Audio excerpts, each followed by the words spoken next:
हरे कृष्णा। महाभारत के दूसरे पार्ट के आज 27 डे में बहुत ही एक्साइटिंग चीज हम आज देखने वाले हैं। और आज हम देखेंगे सही में महाभारत जो कि 1 लाख श्लोक्स का है, उसमें कितने कितने इंपॉर्टेंट जो हमारे sociology, philosophy, how to be have a relationship. जैसे पहला क्वेश्चन आज हमारा रहेगा कि अर्जुन भगवान कृष्ण को सारथी बनने के लिए कैसे कर सकता है। सेकंड थिंग, क्वालिटी मैटर्स करता है या क्वांटिटी मैटर्स करता है। थर्ड थिंग, हम फ्रेंडशिप में क्या चूज करते हैं, what we choose in friendship. Fourth thing, choosing a partner, what it needs. Partner choose करने के लिए हम देखते हैं कि रिलेशनशिप में क्या नीड्स सबसे मोस्ट बेनिफिशियल पॉइंट है। And the most important thing is also there, parenting a child. So without delaying, बिना समय लिए आज बहुत कुछ बताना है, क्योंकि हमारे आचार्यों ने has given lot of things by remembering that acharyas, गुरु शिष्य परंपरा, श्रील प्रभुपाद और भगवान श्री कृष्ण को प्रणाम करते हुए मंगलाचरण करेंगे। नारायणम नमस्कृत्यम नरम चैव नरोत्तमम देवीं सरस्वतीं व्यासं ततो जयं मुदीरये। हरे कृष्णा। सो आज जो इंपॉर्टेंट टॉपिक से पहले जो लास्ट का कल का रिकैप था कि कल हमने देखा कि कैसे अर्जुन ने अकेले भीष्म को, द्रोणाचार्य को, कृपाचार्य को, अश्वत्थामा, दुर्योधन, कर्ण, सबको हरा दिया। और उन सबको हराने के बाद वो उत्तर कुमार को कहते हैं कि तुम अपने पिता को मत बताना कि मैंने हराया। कितना मतलब कि वो भावना है कि त्याग की भावना। बिकॉज युधिष्ठिर महाराज ने अभी तक संकेत नहीं किया था कि हमको अज्ञातवास से निकलना। और हमने कल ये भी देखा, चाहे सोलर सन से कैलकुलेशन करें, चाहे चंद्र से कैलकुलेशन करें, दोनों ही पक्ष से हमने ये साबित कर दिया कि उनका 13 साल का अज्ञातवास कंप्लीट हो चुका था। फिर भी दुर्योधन मानने को रेडी नहीं हो रहा था। उसके बाद जब वो पहुंचते हैं और हमने देखा कि जब उनको पता चल जाता है, किसको, विराट को, कि अरे यही पांचों जो मेरे यहाँ आश्रय लिए हैं ये वास्तव में कौन है, पंच पांडव है। तो वो उनके पास जा करके due to fear, due to respect, due to confusion, कोई भी कारण हो, वो अपनी पुत्री उत्तरा को अर्जुन से कहते हैं कि आप विवाह कर लो। एंड हियर वी सी अर्जुन का ग्रेटनेस। हम देखते हैं कि इस भौतिक जगत में देयर आर लिमिटेशन। हर एक व्यक्ति का कुछ ना कुछ लिमिटेशंस होता है। और अगर अर्जुन विवाह कर भी लेते हैं उत्तरा से तो इसमें उनका कोई प्रॉब्लम नहीं था, मैंने कल आपको बताया। And we will accept it, हम एक्सेप्ट करेंगे। बट स्टिल अर्जुन उस लिमिटेशन से बियॉन्ड गए और उन्होंने कहा कि मैं उत्तरा को हमेशा एज ए पुत्री के रूप में देखता था, तो आज मैं उसको पत्नी कैसे स्वीकार कर सकता हूं। यहां पे हम देखते हैं अर्जुन का जितेंद्रिय मन कितना संयम में था। इससे ये हमें पता चलता है द कृष्णा ने जो छठा ध्यान योग हमें मन काबू में करने को बोला, चंचलम ही मना कृष्ण, जो श्लोक आपको पता होगा, आज आपने गीता का टेस्ट भी दिया है, तो उसमें भगवान हमारे लिए ज्यादा बोल रहे थे ना कि अर्जुन के लिए। क्योंकि अर्जुन जो कि उर्वशी, जो कि स्वर्ग लोक, इट इज ए भोग, भोग का लोग है, वहां पे सेंसिटिविटी या दया नहीं होता है। पर और उर्वशी भी कहती है तुम मेरे को भोगो, क्योंकि तुम्हारे जनरेशन में भी कितने राजा हुए जो मेरे को भोग के सामग्री समझ करके भोगे थे। अर्जुन कहता नो, मैं आपको भोग नहीं सकता, क्योंकि आप मेरे पुरुरवा, जो कि उसके एंसेस्टर हैं, पूर्वज की पत्नी रह चुके हैं, तो इसलिए मैं आपको माता के समान देख रहा हूं। जैसे सची को माता देखता हूं, जैसे कुंती को माता देखता हूं, जैसे माधुरी को माता देखता हूं, वैसे उर्वशी मैं आपको भी मां के समान समझता हूं। तो ऐसा जितेंद्रिय अर्जुन क्या कहता है, कहता है कि मैं नहीं विवाह कर सकता उत्तरा से। हाँ, पर चूंकि आप इतना रिक्वेस्ट कर रहे हो, तो मैं अपने पुत्र अभिमन्यु, सुभद्रा नंदन, जो इनके मामा स्वयं वसुदेव हैं, वासुदेव श्री कृष्ण हैं, उनके साथ मैं तुम्हारा विवाह कर सकता हूं। जब ये बात पता चलता है तो फिर लेटर लेके जाते हैं द्वारका। वहां से भगवान श्री कृष्ण, बलराम जी, वसुदेव, देवकी, सुभद्रा और पांडवों के पांचों पुत्र जो द्रौपदी से हुआ था उनको, और अभिमन्यु आते हैं और अभिमन्यु का विवाह होता है। और विवाह होने के बाद यहाँ पे विराट पर्व खत्म होता है, जो कि 3 पर्व हमने देख लिया। सबसे पहला आदि पर्व, दूसरा सभा पर्व, तीसरा विराट पर्व, और चौथा जो कि बहुत मुख्य पर्व है। 18 पर्वों में से आज जो हम बात करने वाले हैं वो चौथा है उद्योग पर्व का।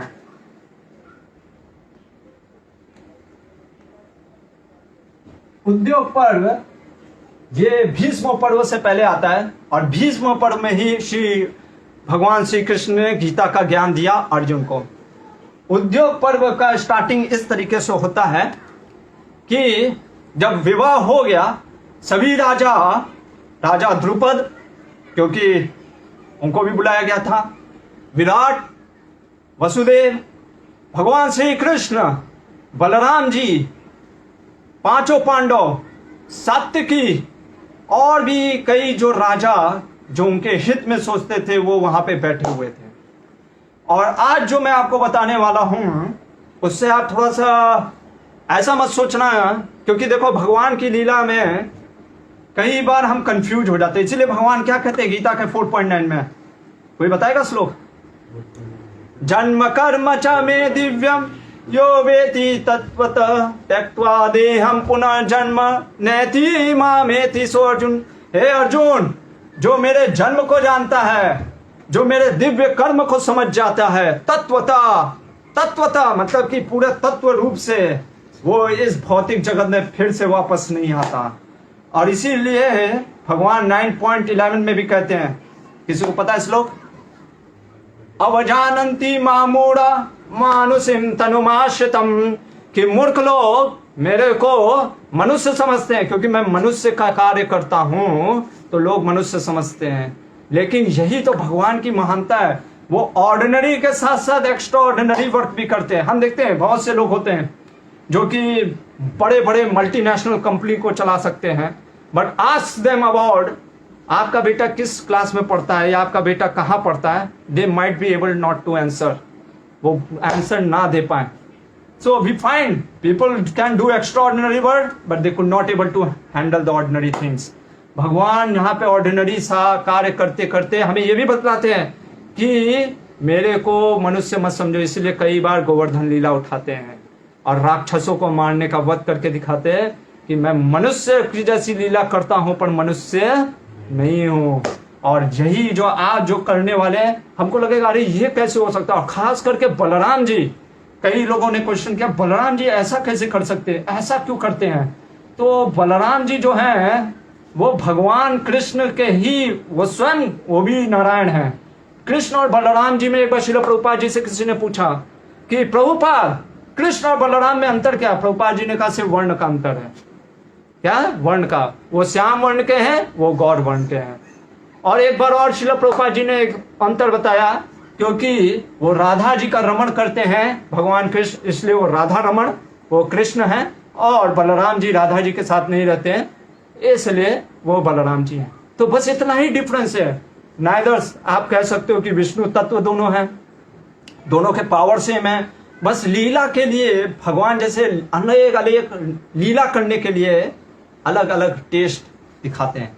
तो कृष्ण क्या होता है, तो भगवान श्री कृष्ण सबसे पहले बोलते हैं और कहते हैं विराट को, द्रुपद को और खास करके युधिष्ठिर महाराज को कि हमें एक दूत भेजना चाहिए। कहाँ? हस्तिनापुर। क्यों? क्योंकि हमें पता नहीं है कि वो लोग क्या चाहते हैं। हाँ, पर हमको पता है, संकेत हो रहा है, और कि वो लोग जैसे दुर्योधन वो अड़ गया है, कह रहा है कि ये पांडव लोग को फिर से 12 साल के लिए वनवास जाना चाहिए। भगवान कृष्ण कहते हैं फिर भी हमें उनसे एक बार पक्ष लेना चाहिए। और भगवान वहां पे बताते हैं कि दोनों भाइयों में, दोनों परिवारों में लड़ाई ना हो, क्योंकि दोनों परिवार के प्रति मेरा समभाव है। क्यों? क्योंकि दुर्योधन की जो बेटा है, दुर्योधन की बेटी, उससे भगवान श्री कृष्ण के बेटे का साथ विवाह हुआ है, या पढ़ोगे भागवतम में। और वसुदेव की बहन कुंती है और कुंती के सारे बेटे हैं 5 पांडव। तो एक प्रकार से रिश्ते में भगवान दोनों से संबंध जुड़े। और भगवान कहते भी है समदृष्टि, एक तरीके से भगवत दृष्टि से अगर देखें तो भगवान के दोनों अंश हैं।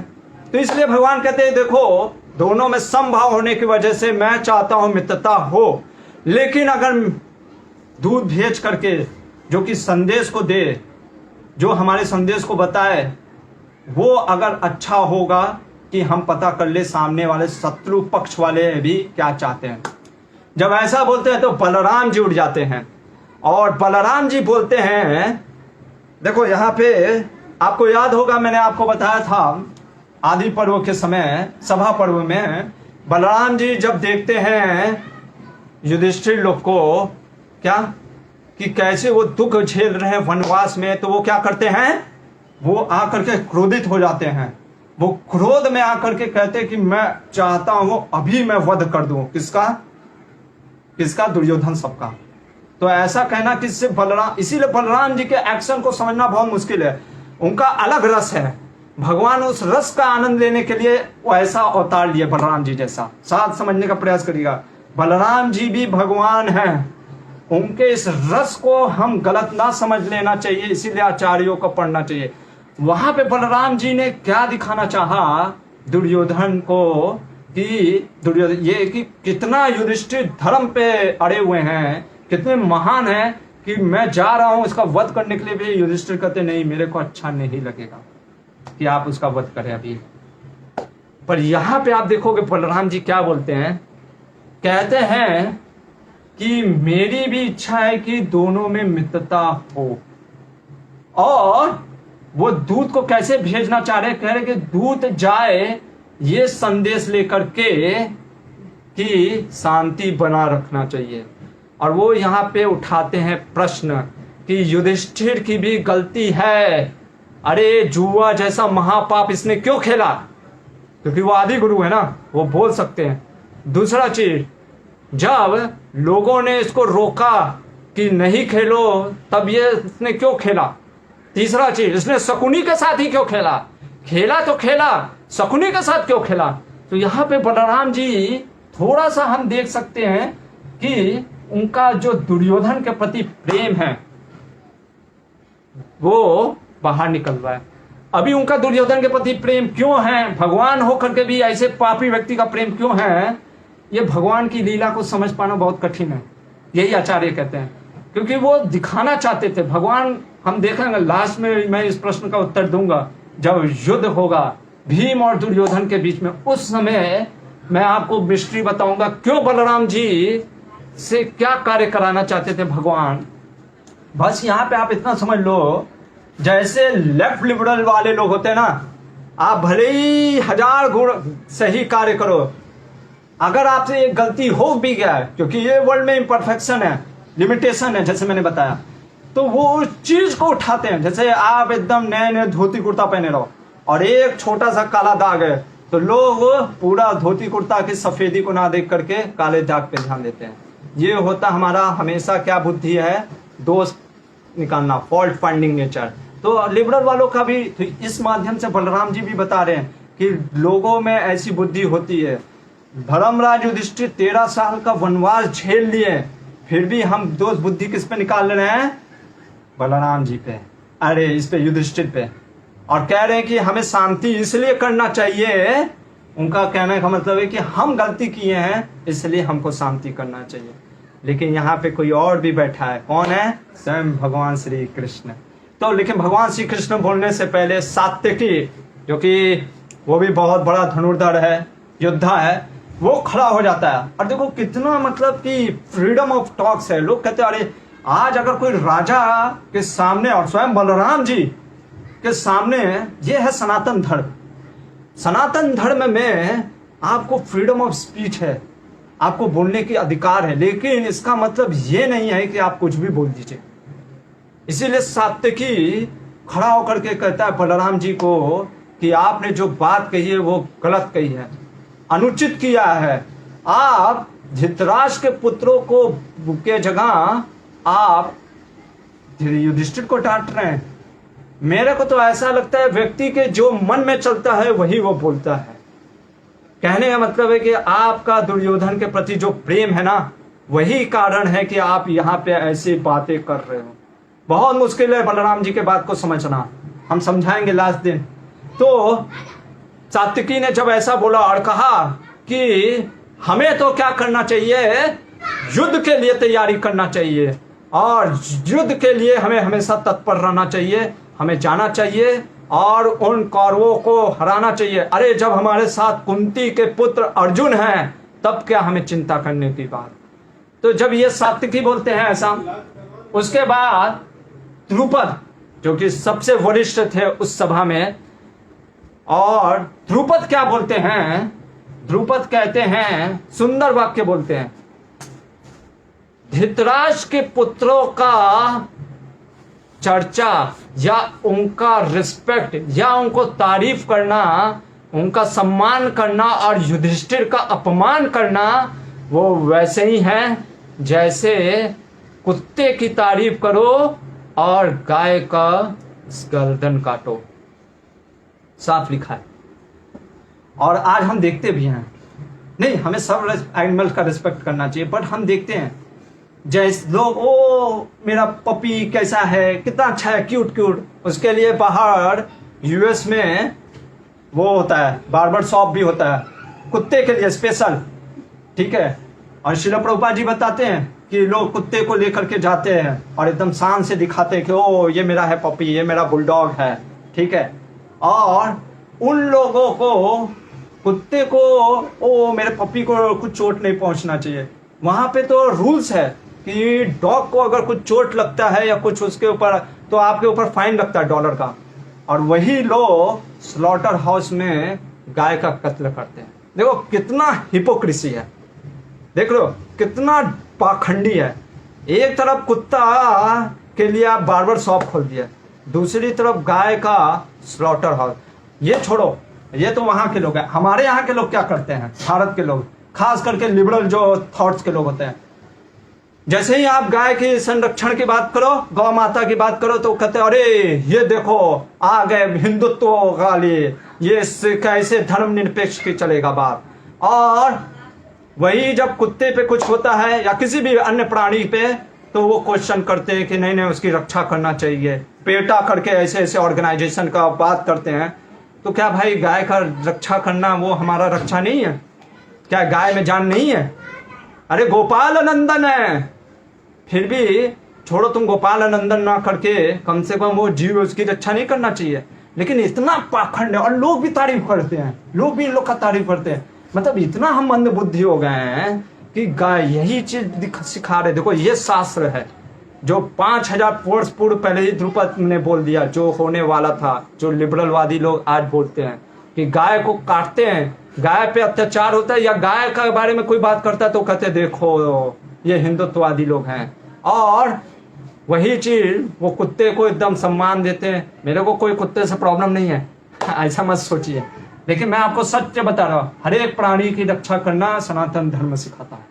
तो ये जब बोलते हैं द्रुपद, और द्रुपद कहते हैं कि मेरे को कृष्ण की बात बहुत जचती है कि हमें एक दूत को भेजना चाहिए जो जा करके पता करे कि उनका मनोभाव क्या चल रहा है, क्या वो शांति चाहते हैं या युद्ध करना चाहते हैं। और इसलिए मैं सोचता हूं कि मेरा जो पुरोहित है वो ब्राह्मण भी है, वो वेदवेत्ता है, उनको बात करने का ढंग पता है और वो कौशल है बात करने में, तो उनको हम भेजेंगे। और मैं चाहता हूं भगवान श्री कृष्ण संदेश दे क्या बोलना है वहां पे हस्तिनापुर में।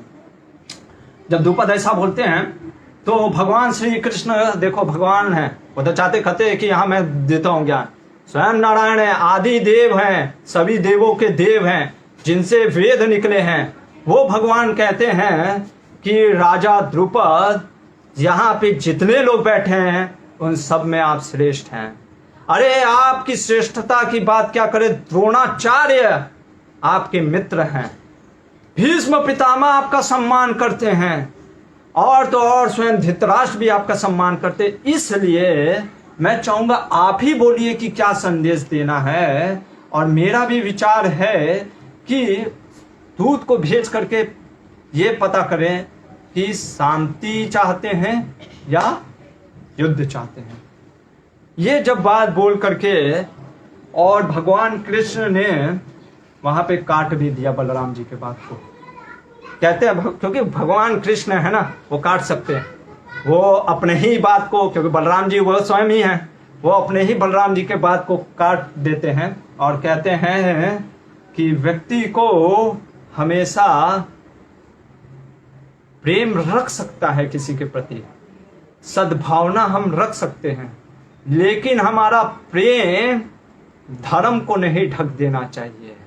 वही आज हम चर्चा भी करेंगे, किसी एक प्रसंग में आएगा। तो ये चीज बोल करके फिर भगवान कृष्ण वहां से, बलराम जी सभी लोग अपने अपने द्वारिका, मतलब कि द्वारिका गमन के लिए निकलते हैं। और इधर भगवान एक और चीज बोलते हैं कि हमको दूत को भेजना तो है, लेकिन साथ साथ हमें अपनी शक्ति को भी बढ़ाना चाहिए, क्योंकि हमें युद्ध करना पड़ सकता है, उसके लिए राजा की जरूरत पड़ेगी। ये सोच करके क्या करते पांडव लोग, सब जगह अपने दूत को भेजना स्टार्ट करते हैं अलग अलग राज्य में, कि जिससे जिस राजा के पास, क्योंकि ये नीति है, क्या नीति है कि अगर आपके पास व्यक्ति जैसे आ रहा है दो, और आप समभाव के हो, आप दोनों के प्रति समभाव रखते हो, लेकिन जो पहले आएगा आप उसकी बात ज्यादा सुनोगे। दोनों जैसे समझ लो, दो हमारे पास आया बच्चा, गुलाब जामुन एक है, और दोनों के प्रति मेरा समभाव है। पहले आया प्रभु जी मेरे को गुलाब जामुन चाहिए, फिर कोई आया मेरे को गुलाब जामुन चाहिए, तो आप किसको दोगे? हाँ, आप आधा आधा बांट सकते हो, लेकिन मान लो अगर उसने पहले ही आ गया और आपको पता नहीं है कि वो आने वाला है, तो आप क्या करोगे? गुलाब जामुन उसी को दे दोगे ना। और युद्ध में तो आप अपने शरीर का आधा भाग तो कर नहीं सकते हो कि हाँ मैं आधा काट देता हूँ, आधा तुम ले लो, आधा तुम ले लो। तो उस स्थिति में आप क्या करोगे? जो पहले आएगा उसी का निमंत्रण स्वीकार करोगे। इसलिए तू देखो, ये है कृष्णा, भगवान श्री कृष्ण जानते हैं कि इस भौतिक जगत में कैसे रहना है, तो वो कहते कि दूत को भी भेजो। और इसके बाद सब जगह दूत भेजने लग गए। इधर दुर्योधन भी कम नहीं था, वो भी जानता था, और उसने सब जगह अपने गुप्तचर बैठा के रखे थे। उसको इस चीज का पता चल चुका था, और उसने क्या किया, उसने जाकर भेजा सब जगह अपने भी दूतों को, और उसको थोड़ा सा भनक हो गया।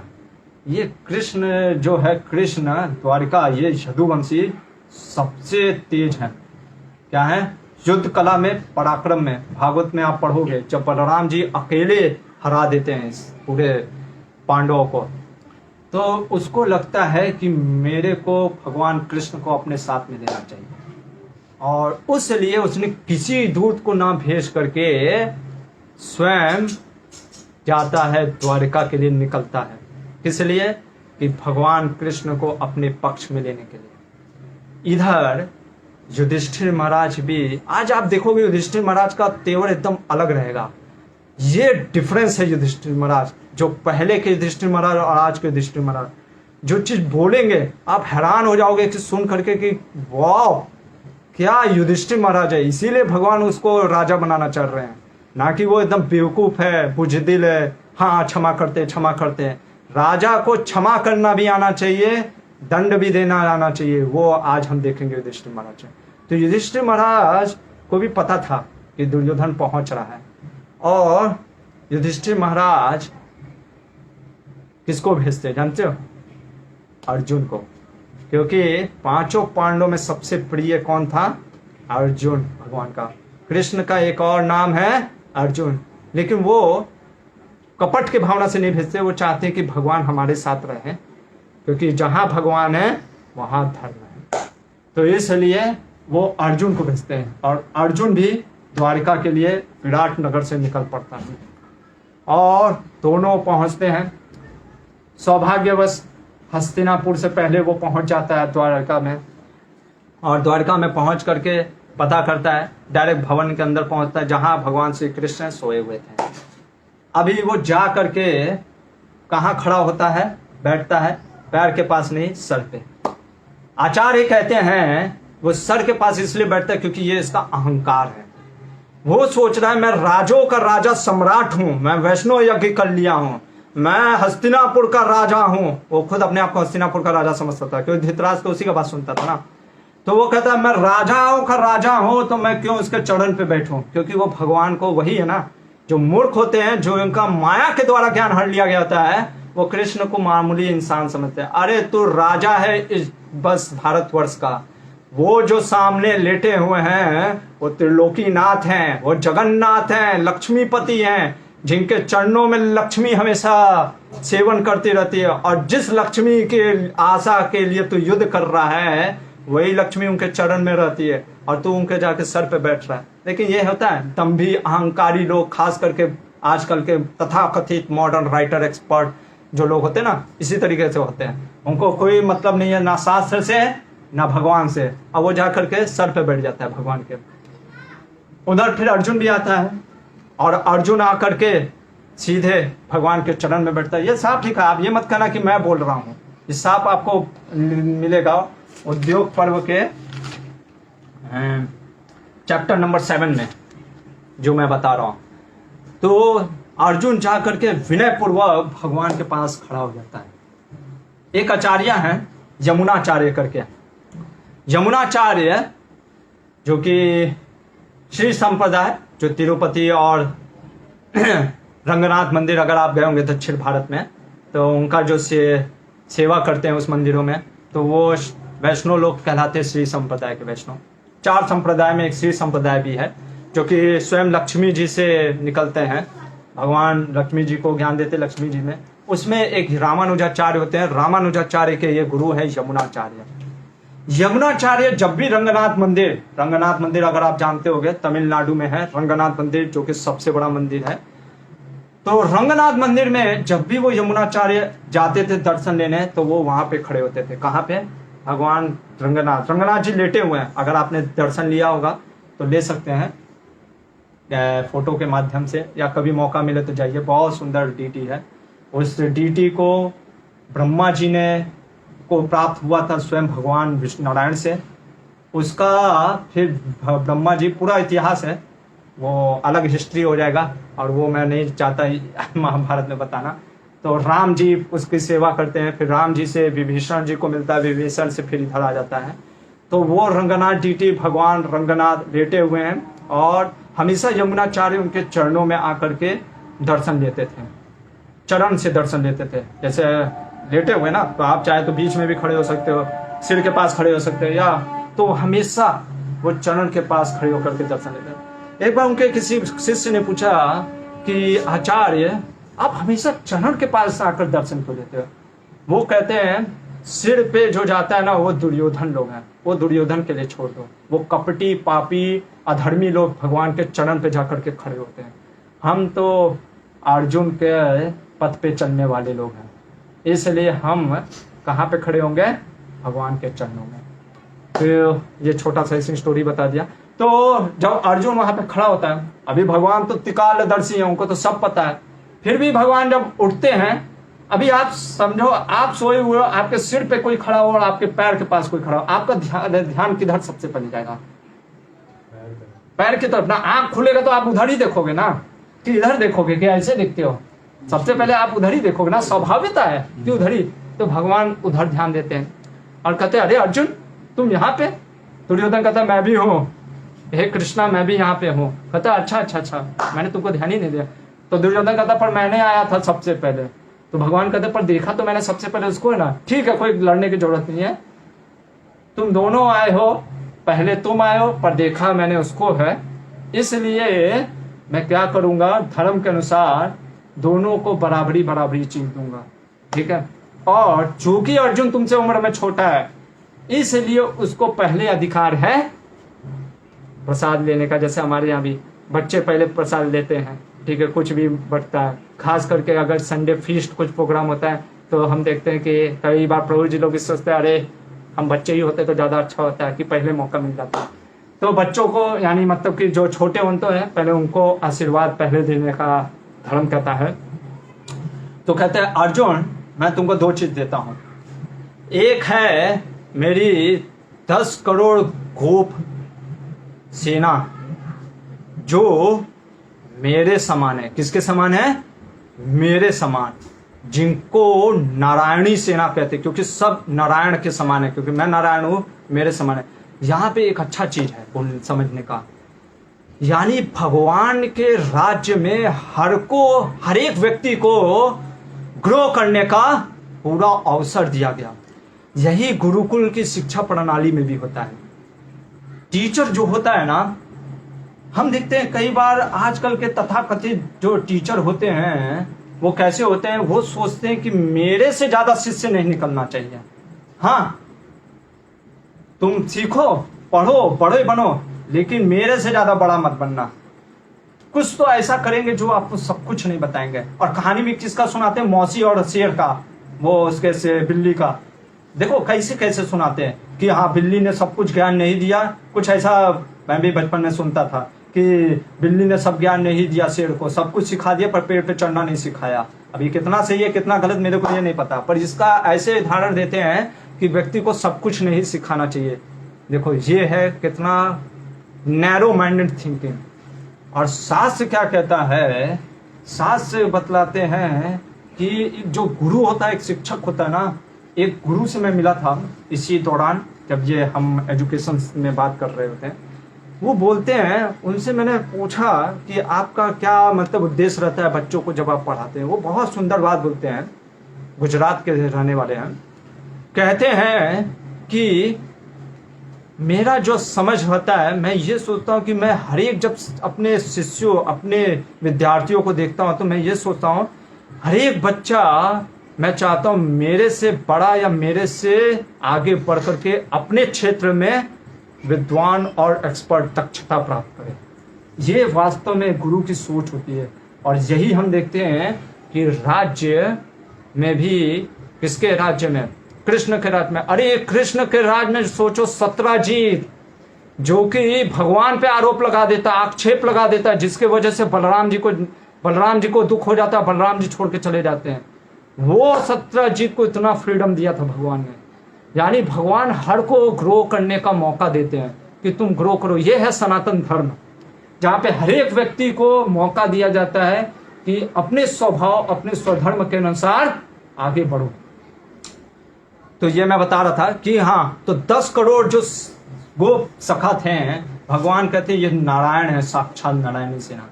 एक तरफ ये और दूसरी तरफ मैं अकेला, बिना कोई शस्त्र धारण किए, इवन दो मैं सुदर्शन भी अपना धारण नहीं करूंगा, ना कौमुदकी गदा, दोनों नहीं धारण करूंगा। मैं सिर्फ और सिर्फ अकेला हूं। बताओ अर्जुन तुम्हें क्या चाहिए? हम होते तो थोड़ा सा सोचते कि हाँ रुक जाओ, परम्यूटेशन कम्बिनेशन लगाते कि क्या चाहिए, 10 करोड़ बराबर कितना, अच्छा ये है तो ऐसे, कृष्ण में कितनी ताकत है, ये वो। अर्जुन ऐसा नहीं सोचता है कि अरे जैसे ही कृष्ण का ये चर्चा बात खत्म होता है तुरंत बोलता है कृष्ण मुझे आप चाहिए। क्या चाहिए? आप चाहिए। और यहाँ पे एक बहुत इंपॉर्टेंट लेसन सिखा के गया Arjun, quality matters over quantity.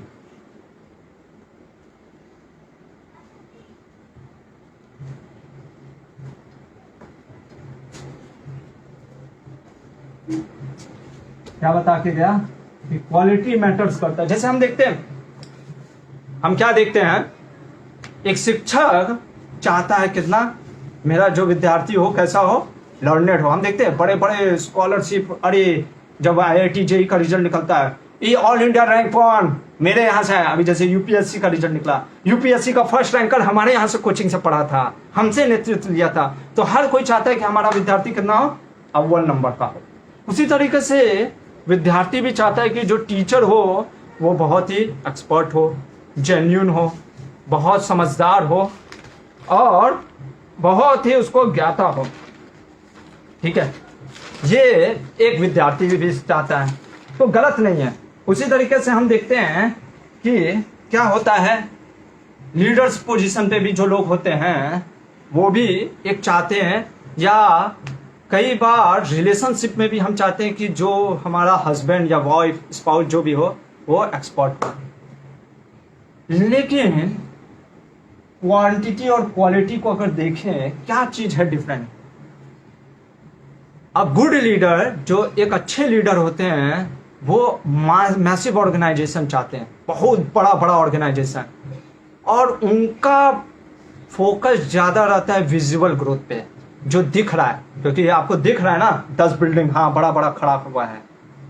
और जो क्वालिटी पे जो फोकस करते हैं जो लीडर, वो ग्रेट लीडर जो होते हैं वो फोकस करते हैं कि भले एक बिल्डिंग खड़ा हो लेकिन उसमें क्वालिटी होना चाहिए।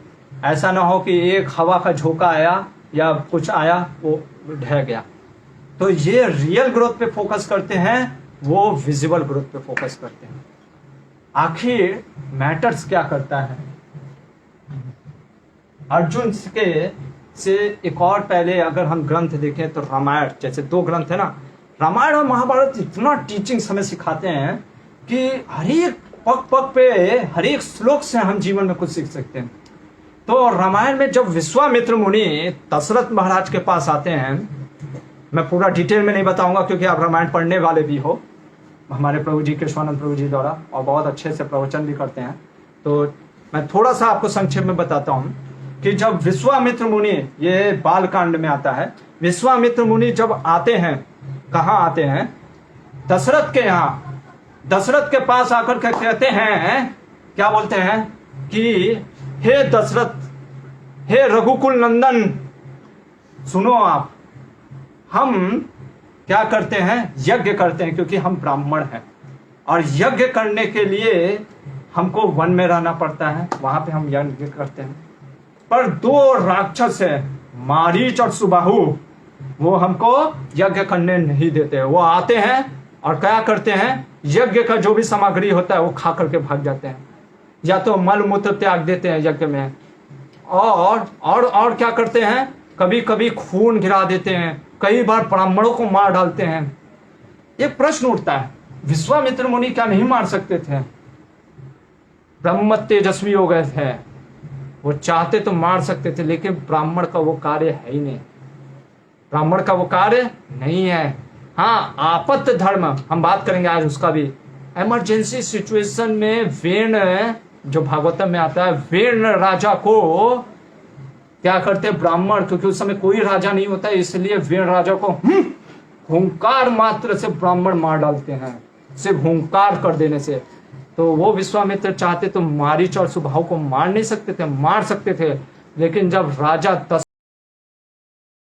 दशरथ या ऐसे राजा अगर आपके सेवा में उपस्थित हैं तो ब्राह्मण को अपना तेज नहीं दिखाना चाहिए, क्योंकि ये धर्म के विरुद्ध है। तो वो कहते हैं कि सुनो, इसलिए मैं चाहता हूं कि हमारा यज्ञ अच्छे से हो, मुझे राम चाहिए। जैसे ही दशरथ सुनते हैं कि राम का नाम, क्योंकि उनको पुत्र मोह होता है ना, वो पिता हैं, वो भगवान राम को भगवानता से ना देख करके प्रेम के कारण उसको एक बालक समझ रहे हैं, और वो कहते हैं कि हे विश्वामित्र भगवान, आप बोलिए, मैं स्वयं चलता हूं वहां पे। कहा? आपके यज्ञ की रक्षा करने अपनी पूरी सेना लेकर के चलता हूं, देखता हूं मारीच क्या सुबाहु, स्वयं रावण भी आ जाएगा तो भी मैं तुम्हारी रक्षा करूंगा। पर वो तो राम तो बालक है, अरे वो क्यों लेना चाहते हैं? नहीं नहीं नहीं नहीं, चलिए मैं आपके साथ अभी चलता हूं। वो कहते हैं विश्वामित्र सुनो, मेरे को ना तुम चाहिए ना तुम्हारी सेना चाहिए, मेरे को बस भगवान मतलब श्री राम चाहिए। विश्वामित्र मुनि क्या सिखा करके गए हैं कि एक तरफ अगर आपको सब कुछ मिले और राम मिले तो राम को लो। दूसरा वही चीज महाभारत में हम देखते हैं कि अर्जुन तुरंत क्या बोल रहा है? भगवान आप मुझे चाहिए, मुझे नारायणी सेना नहीं चाहिए। इसलिए क्वालिटी मैटर्स करता है, क्वांटिटी। क्योंकि आप कहोगे कि अरे पर क्वांटिटी भी मैटर करता है, हाँ कहीं कहीं मैटर करता है, पर क्वालिटी के ऊपर नहीं। अच्छा, जैसे शरीर में आप देखोगे, किसी डॉक्टर से पूछना, अगर सेल बहुत जल्दी ग्रो कर रहा है तो इसका मतलब जरूरी नहीं है कि आपका शरीर बढ़ेगा ही। क्यों? क्योंकि रैपिड ग्रोथ होता है उसमें भी, किसमें जानते हैं? कैंसर सेल में। जब कैंसर हो जाता है व्यक्ति को तो उस समय भी सेल बहुत ज़्यादा बढ़ता है। इसलिए जो चीज़ हमको दिख रहा है कि बढ़ रहा है, इसका मतलब जरूरी नहीं है कि वो हेल्दी ही ग्रोथ है, वो कैंसरस ग्रोथ भी हो सकता है। इसलिए भी जरूरी है कि हमारा क्वालिटी मैटर्स करता है क्वांटिटी के ऊपर। पहला चीज ये सीखते हैं। दूसरा चीज फ्रेंडशिप के ऊपर।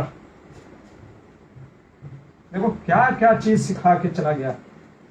ये सब चीज पे लोग बाहर सेमिनार कराते हैं और 10,000 रुपीज देते हैं, जो कि हमारे शास्त्रों में वेद व्यास ने फ्री में दिया है, लेकिन हम पढ़ते नहीं हैं। हमें सुनना भी नहीं होता है दूसरे का, जो समझा भी रहा है उसका भी। आप मेरा मत सुनो, कम से कम पढ़ो, या जिन्होंने इस चीज के बारे में बताया उनका बारे में सुनो। फ्रेंडशिप के ऊपर क्या वो शिक्षा दे के गए। हमने बात किया था एक बार, याद होगा आपको, कि फ्रेंडशिप में एक फ्रेंड होता है, एक दूसरा फ्रेंड होता है। दो फ्रेंड में कई बार होता है कि हम नीडी हो जाते हैं, और कई बार होता है कि मेरा दूसरा जो फ्रेंड है वो नीड हो जाता है। अगर हमें कुछ चाहिए तो फ्रेंडशिप में हमें एक्सपेक्टेशन नहीं करना चाहिए, और अगर मेरा दोस्त को कुछ चाहिए, अगर वो ऐसे अवस्था में पड़ गया कि उसको जरूरत है, तो हमें उसका सहायता करना चाहिए। ये फ्रेंडशिप का क्या है, सूत्र है सक्सेस का, अगर आपको लॉन्ग टर्म फ्रेंडशिप चाहिए तो। और हमने देखा, कंपेयर किया था द्रोणा वर्सेस द्रुपद। द्रोणाचार्य द्रुपद के पास जाते हैं, क्या सोच करके, आशा लेकर के कि मेरे को राज्य मिलेगा। मिलता है? नहीं मिलता है, खत्म हो जाते हैं, और दोनों की दोस्ती दुश्मनी में बदल जाती है। एक तरीके से आप देखो तो ये पांचाल और कुरु देश की लड़ाई भी है, क्योंकि द्रुपद का ही से पुत्री उत्पन्न हुई द्रौपदी, और द्रुपद ने पुत्र उत्पन्न किया धृष्टद्युम्न। देखेंगे उसके बारे में भी। वैसे कर्ण और दुर्योधन लगते तो हैं बहुत सगे अच्छे मित्र हैं, पर देखेंगे आगे भी। और हरे Ram Ram Ram Hare Hare. Sorry, poor connection की वजह से बीच बीच में शायद रुकावट आ सकता है, उसके लिए क्षमा चाहते हैं। तो लग सकता है कि अरे कर्ण आया था रंगमंच के जब उस युद्ध में, और देखो दुर्योधन का कितना उदार हृदय है कि उसने कर्ण को अंगराज बना दिया। पर दुर्योधन के मन में क्या चल रहा था मैंने आपको बताया था। मध्वाचार्य कहते हैं दुर्योधन ये सोच रहा था, अरे अर्जुन जैसा धनुर्धर को हराने वाला मेरे पास कोई एक योद्धा नहीं है, और अगर धनुर्धर अर्जुन को कोई टक्कर दे सकता है तो ये कर्ण दे सकता है, इसलिए उसने तुरंत अंगराज बना दिया। और सौभाग्य या दुर्भाग्य की बात है कि कर्ण आज तक आप देखोगे जब भी था वो हस्तिनापुर में था। मेरे को आश्चर्य कि उसका राज्य कैसे चलता था। वो राजा तो हो गया था लेकिन वो यहीं पे था। इसीलिए जो बाहर के लोग होते हैं ना उससे ज्यादा खतरा होता है। रामायण में भी कौन थी जिसकी वजह से हुआ था? मंथरा। कहां से आई थी? कहीं दूर देश से आई थी, अयोध्या की नहीं थी। उसी तरीके से महाभारत दो लोगों की वजह से प्रमुख हुआ। एक कौन? शकुनी। कहां से आया? गंधार, जो कि आज है कंधार, वहां से आया। इस देश का नहीं था, हस्तिनापुर का। और कंधार का राज्य कौन कर रहा था पता नहीं। और दूसरा कौन? ये कर्ण, क्योंकि इसी कर्ण के बदौलत इसका इतना दिमाग खराब होता था दुर्योधन का। एक तो उसको गलत संकेत देता था, और दूसरा ये कर्ण कपट की बात बताता था, और तीसरा चीज इसी के सहायता पे, इसी योद्धा के बल पे कर्ण दुर्योधन लड़ने को तैयार हो जाता था। तो ये दो, इसीलिए बाहरी ताकत से सावधान रहना चाहिए। अगर घर में भी फूट कोई पढ़ाता है तो आप देखोगे बाहर के लोग ही रहते हैं मुख्यतः। तो मैं ये बता रहा था, हाँ, फ्रेंडशिप के ऊपर। तो मैंने आपको दिखाया कि कर्ण और दुर्योधन दोनों का मित्रता लग सकता है कितने महान मित्र है, पर दोनों एक दूसरे का बस यूज कर रहे होते हैं। पर यहाँ पे, पर उससे पहले भी मैंने आपको एक मित्रता बताया था जो आप भागवतम में पढ़ोगे, सुदामा और कृष्ण का क्या मित्रता है। सुदामा के पास कुछ नहीं था, उसकी पत्नी कहती कि जाओ तुम्हारे दोस्त, तुम्हारा मित्र, अरे जगन्नाथ है, वो द्वारिका का राजा है, वो देवकी नंदन है, वो नंद नंदन है, वो वसुदेव नंदन है, अरे वो त्रिलोकी नाथ है, वो तुमको, जब तुम्हारे मित्र ऐसे हैं तो तुमको क्या चाहिए। और फिर भी वो कहता पेपर में जाओ कैसे, मेरे पास कुछ नहीं है। और कुछ नहीं था खाने के लिए, सोचो। और घर के पड़ोस से जो चूड़ा जिसको कहते हैं ना, चूड़ा जो होता है सूखा चूड़ा, पोहा उधर महाराष्ट्र के साइड में, वो सूखा पोहा, वो भी फर्स्ट क्वालिटी का नहीं। कोई तो कुछ अभी कोई दान भी देता है, तो जैसे मैंने आपको बताया ना, दान हम लोग सोचते हैं किसी को देने का मतलब है कि अरे जो चीज हम नहीं खा सकते हैं वो दान दे दो। तो वो दान में उसको कुछ तो सूखा सा मिला था, वो पोटरी बांध करके जाता है, और जब वो पहुंचता है कहाँ पे, द्वारका में, और द्वारपाल जब बताते हैं कि कोई तो भूखा नंगा भिखारी आया हुआ है ब्राह्मण, भगवान कहते कौन है, कहते सुदामा। जैसे ही सुदामा नाम सुनते अरे द्वारपालो, मतलब भगवान दौड़ पड़ते हैं सुदामा के लिए। उस सुदामा को भगवान अपने सिंहासन पे बैठा देते। महालक्ष्मी है रुक्मणी जी, वो लक्ष्मी जी को पाने की पूरी दुनिया लगी हुई है। वो लक्ष्मी जी पंखा हाँकती हैं किसको, सुदामा को, और भगवान उसके चरण धोते हैं। किसके, सुदामा के। दो कारण से, क्योंकि वो ब्राह्मण था और मेरा परम मित्र है। और भगवान कहते क्या भेजा भाभी ने, कहते अरे कुछ नहीं भेजा, क्योंकि कैसे वो देखते हैं कि भगवान ने उसको इतने व्यंजन खिलाए हैं, मतलब कि क्या क्या व्यंजनों के नाम लिखे हैं। आपके आज के केस में समझ लो, बर्गर था, पिज्जा था, चाउमीन था, रसगुल्ला था, गुलाब जामुन था, समोसा था, कचौड़ी था, पूरी था, इतने प्रकार के व्यंजन था। अरे जो व्यक्ति आपको इतना खिला रहा है, आप उसको सूखा पोहा दोगे, तो वो सोच करके वो छिपा लेता, कहता कुछ नहीं लाया, पर वो कहता नहीं नहीं नहीं मेरे को कुछ दिख रहा। अब भगवान वो खींच करके वो सूखा पोहा खाने लग जाते हैं। और लक्ष्मी जी कहती हैं रुक्मणी जी, अरे भगवान आप ये पोहा क्यों खा रहे हैं, अरे नहीं नहीं नहीं नहीं आप मेरे को दीजिए। और रुक्मणी जी भी खाने लगती हैं, और हम देखते हैं कुछ नहीं बोलता है कौन, सुदामा कुछ नहीं कहता, वो वहां से चलने लग जाता। और उसके मन में ये भी नहीं रहता अरे कुछ नहीं दिया, देना चाहिए था ना, नहीं, वो सोचता अरे मेरा इतना सम्मान किया, मेरा चरण को धो दिया। वो भगवान श्री कृष्ण जिसके चरण को धोने या चरण को रज हमेशा महालक्ष्मी लेती रहती हैं, वो भगवान मेरे चरण को धो रहे थे और मेरा इतना आदर सत्कार किया। और वो ये सोच करके निकलते, तो हम जानते हैं कि दसम स्कंद में जो आता है कि भगवान ने उनके लिए कितना बड़ा भवन बना दिया। वैसे ही संबंध था महाभारत में, वो भागवत था या महाभारत है, तो इसमें अर्जुन और कृष्ण का संबंध, अर्जुन और कृष्ण की मित्रता का जो हमने आपको बताया था खांडव पस में। भगवान कहते हैं, भगवान से जब अग्नि पूछते हैं कि आपको क्या चाहिए वरदान में, क्योंकि भगवान लीला कर रहे हैं ना, तो इसलिए भगवान कहते हैं मेरे को बस एक ही वरदान दीजिए कि मेरा और अर्जुन की मित्रता बनी रहे। क्या वरदान मांगा भगवान ने, मित्रता बनी रहे। हम कहते हैं हम भगवान के भक्त हैं, पर भगवान ने कहा कि नहीं कहा ये क्वेश्चन है, पता नहीं। लेकिन अर्जुन को भगवान कहते हैं भक्तोसी में सखा चेती रहस्यमी ये तदुत्तम।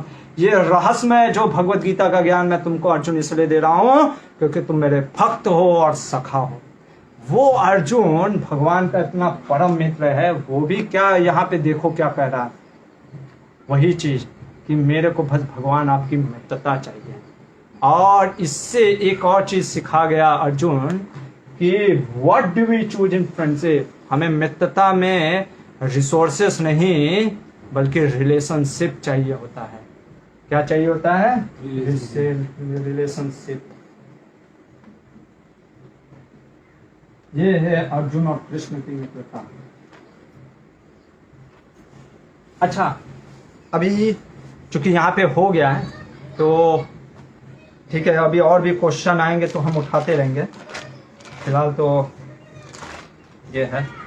तो जब अर्जुन ने ऐसा बोला तो दुर्योधन क्या कहता है, दुर्योधन सोचता है, अभी मन से खुश हो रहा था, जैसे आपके सामने कोई कहे पिज्ज़ा रखा है और कोई बोले कि प्रभु जी आप लेंगे, अब मन में सोच रहे हैं कि ना ले तो ज़्यादा अच्छा है ताकि हम खा लें, ठीक है ना, पर आप फिर भी पूछ रहे हो क्योंकि एटिकेट है ना कुछ तो आप कहते हैं नहीं लेंगे, अरे नहीं लेंगे, अरे अरे अरे अरे अरे बहुत दुख की बात है, नहीं लेंगे, ठीक है चलिए कोई दिक्कत नहीं, मन में खुश हो रहा है, लड्डू फूट रहा है, अच्छा नहीं लिया।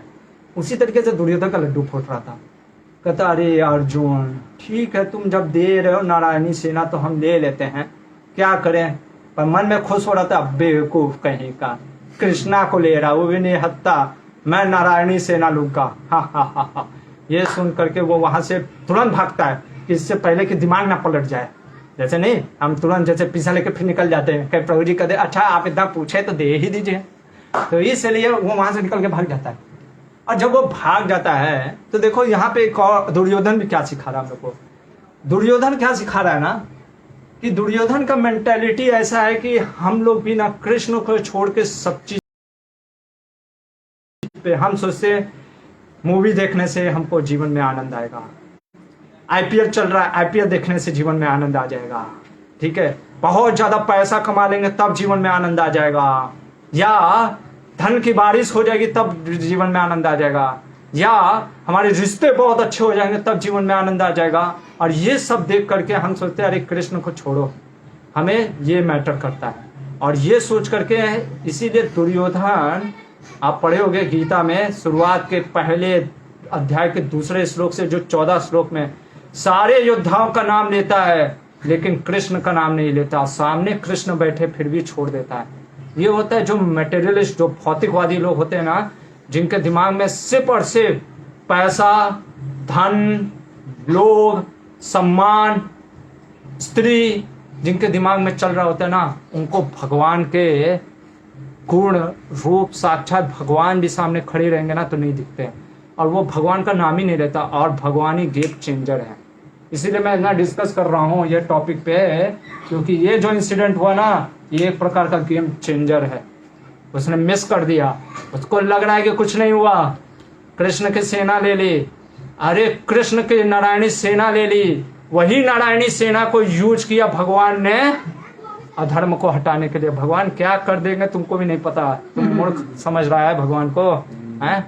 वो भगवान कहते हैं, मैं भागवत 10वें अध्याय में श्लोक आता है गीता में, भगवान कहते हैं मैं चतुरों में चतुर हूँ, जो चालाकी करते हैं उनसे भी मैं बहुत बड़ा चालाक हूँ।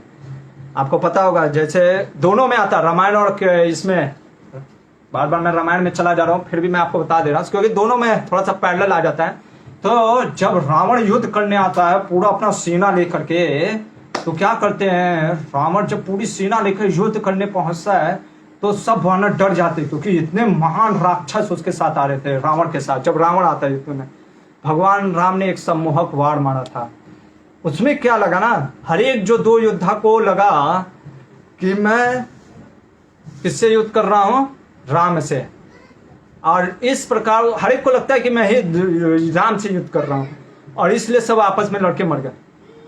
उसी तरीके से ये जो नारायणी सेना थी ना, आएगा महाभारत में जब हम वो प्रसंग लेंगे, अर्जुन ने भी बाण मारा, हर एक को लगा कि हम अर्जुन से युद्ध कर रहे हैं, और सब आपस में लड़के मर गए। ये है भगवान की चालाकी। तुम भगवान को छोड़ दिया ना और मौज कर रहा है, क्या मजे लो निकल जाता है, और वहां से जा करके निकल करके किसके पास जाता है, बलराम जी के पास, और बलराम जी के पास जाकर के कहता है, देखो कितना चालाक है, वो पहले बलराम जी के पास नहीं गया था, कृष्ण के पास। क्यों? क्योंकि उसको पता था बलराम जी सम्मान करते हैं। बलराम जी बोलते भी हैं यहाँ पे कि कृष्ण को अपने साथ ले लिया ना, बलराम जी तो अपने है ही हैं, ठीक है ना, बलराम जी को ले लिया तो कृष्ण आएगा कि नहीं आएगा ये गारंटी नहीं है, कृष्ण को साथ ले लिया तो बलराम जी जरूर आएंगे, क्योंकि बलराम जी बहुत प्रेम करते थे कृष्ण से, वो कुछ भी हो जाए वो कृष्ण का बात नहीं काटते थे, तो इसलिए वो कृष्ण को पहले लिया। और फिर जाके कहता है कि आपको तो पता ही होगा कि हमको नारायणी सेना मिल चुकी है, तो अब आपका क्या मत है, और आप तो मेरे को बहुत प्रेम करते, मैं तो जानता ही हूँ। बलराम जी कहते सुनो, मैंने उस समय भी बोला था और आज भी बोलता हूँ, हाँ मेरा प्रेम है तुम्हारे प्रति, पर समभाव है, मेरा समभाव है युधिष्ठिर और तुम्हारे प्रति। दूसरा चीज, क्योंकि कृष्ण किधर है, भगवान ने गेम खेल दिया ना, तुम भगवान के साथ गेम नहीं खेल सकते। भगवान किधर चले गए थे, अर्जुन के पास, और अर्जुन के पास है, इसलिए मैं भगवान मतलब कृष्ण के विरोध में जा नहीं सकता, मैं कृष्ण के विरोध में जा नहीं सकता। अगर तुम कहोगे अरे समभाव है फिर भी आप मेरे से प्रेम करते आ जाइए ना, मैं नहीं आता, इसलिए मैं क्या करूंगा, मैं दोनों को छोड़ करके तीर्थ यात्रा पे जाऊंगा, यानी दोनों के साथ मैं नहीं रहूंगा। तो बलराम जी नहीं रहे, फिर भी वो खुश था, चलो मिल गई नारायणी सेना, और तुरंत उसी रात निकल जाता है द्वारिका से, कीर्तिमान ना पलट जाए भगवान का। इधर भगवान अर्जुन से पूछते हैं, अरे तुम मूर्ख है क्या, देखो भगवान भी टेस्ट करते हैं, कहाँ तक जाकर टेस्ट करते हैं। इसलिए हमें ये नहीं सोचना चाहिए कि भगवान, सोचो कृष्ण अर्जुन का जब टेस्ट कर सकते तो हम तो कुछ है नहीं। तो अर्जुन को टेस्ट करके कहते हैं अरे मूर्ख हो तुम, हम कुछ उठाएंगे नहीं, ना चक्र उठाने वाला हूँ ना गदा उठाने वाला हूँ, मेरा कार्य क्या रहेगा? अरे मेरे को कौन सा कार्य दोगे, मैं कुछ करूंगा ही नहीं तो फिर क्या, वो नारायणी से ना लेना था ना। उसने कहा भगवान कोई दिक्कत नहीं, आप मेरे बस सारथी बन जाना। और यहाँ पे प्रश्न उठता है अर्जुन कैसे बोल सकता है भगवान कृष्ण को सारथी बनने के लिए? क्या अर्जुन नहीं जानता था कि भगवान कृष्ण, अरे जानता था, तभी तो वो दसम अध्याय में बोलता है गीता के, क्या बोलता है? परम ब्रह्म परम धामम पवित्रम परमम भुजान पुरुषम शाश्वतम दिव्यम आदि देवम विदम विजुम। हे परम पुरुष हैं, परम धाम है, आप आदि देव हैं, शाश्वत हैं। उसको तो सब पता है, फिर भी वो क्यों बोला, उसका कारण है। इसलिए हमको आचार्यों के माध्यम से समझना चाहिए कि क्यों ऐसा अर्जुन ने बोला। अर्जुन इसलिए ऐसा बोलता है, उसके 2-3 कारण हैं। पहला कारण, हमें ये नहीं समझना चाहिए कि वो कृष्ण को डिसरिस्पेक्ट कर रहा है, अनादर कर रहा है, अरे उसको सारथी बना दिया। क्या होता है ना, कई बार हम, जो हमारा माइंडसेट होता है, पर्सपेक्टिव होता है, हम ऐसा ही सोचते हैं कि ये चीज गलत है, ये कार्य, जैसे हम सोचते हैं ना झाड़ू लगाना क्या है, निंदनीय कार्य है, गलत है, अच्छा नहीं है, कितना छोटा कार्य झाड़ू लगाना, मृदंग बजाओ, कीर्तन बजाओ, प्रवचन करो, वो ज्यादा महान है। तो ये हमारा माइंडसेट है। पहले के समय क्या होता था, जो सारथी होता था ना, ड्राइवर जो होता था, वो वॉरियर भी होता था। आज भले ही नहीं होता है, जैसे मैंने आपको बताया ना, पहले के लोग हर चीज में कुछ ना कुछ जानते थे, निपुण थे। घर के कार्य में मैं देखता था मेरे घर में भी कि मेरे चाचा या मेरे पिताजी, कुछ थोड़ा सा बिजली खराब हो जाता था, तुरंत नहीं, अरे भैया इलेक्ट्रिशियन आ जाओ, जल्दी से तार टूट गया, नहीं, थोड़ा वो टूटा है खुद कर देते थे, हाँ ये नहीं हो रहा है, ये चीज कर देते थे। पर आज हम एक ही चीज में, ये होता है ओवर होलसम एजुकेशन। वैदिक एजुकेशन में व्यक्ति पूरी तरीके से ग्रो करता है, और आज हम सिर्फ एक ही, मेरे को ये चीज आता है, बाकी सब मेरे को कुछ नहीं लेना देना, मेरे को बस यही करना है, बाकी नहीं, तो आप सीखते नहीं हो। तो पहले के जो सारथी होते थे, जो ड्राइवर होते थे, वो वॉरियर भी होते थे। अगर आपको याद होगा, हमने कल ही बात किया था किसका, उत्तर कुमार का। वो जा रहा था क्षत्रिय की तरह युद्ध करने, पर वो सारथी भी था, और देखे थे कितना सफाई से वो सारथी था, ऐसे काटते हुए निकालता था पूरा रथों को। तो पार्टनरशिप जब तक होगा नहीं तो फिर कैसे, हरे कृष्णा हरे कृष्णा, अच्छा ओके, हरे कृष्णा। 20 मिनट में वीडियो पॉज हो जाएगा, सॉरी, फिर भी मेरे ख्याल से कटेगा नहीं। अगर आपका कुछ भी कटता है तो आप मेरे से कुछ पूछ सकते हो, कमेंट में डाल सकते हो। तो मैं बता रहा था कि जैसे क्रिकेट का मैं उदाहरण दे रहा था कि क्रिकेट में क्या होता है, पार्टनरशिप की जरूरत पड़ती है। एक लंबी साझेदारी जब तक नहीं होती है तब तक अच्छे स्कोर नहीं बनते। उसी तरीके से युद्ध में भी एक अच्छा साझेदारी होना चाहिए, किसके बीच में, सारथी और रथी के बीच में। क्यों? क्योंकि मान लो आप बहुत अच्छे रथी हो, लेकिन सारथी अच्छा नहीं है, उसको जाना था उधर और वो पहुंचा दिया इधर, तो क्या होगा? सब गुड़ गोबर हो जाएगा, ठीक है ना।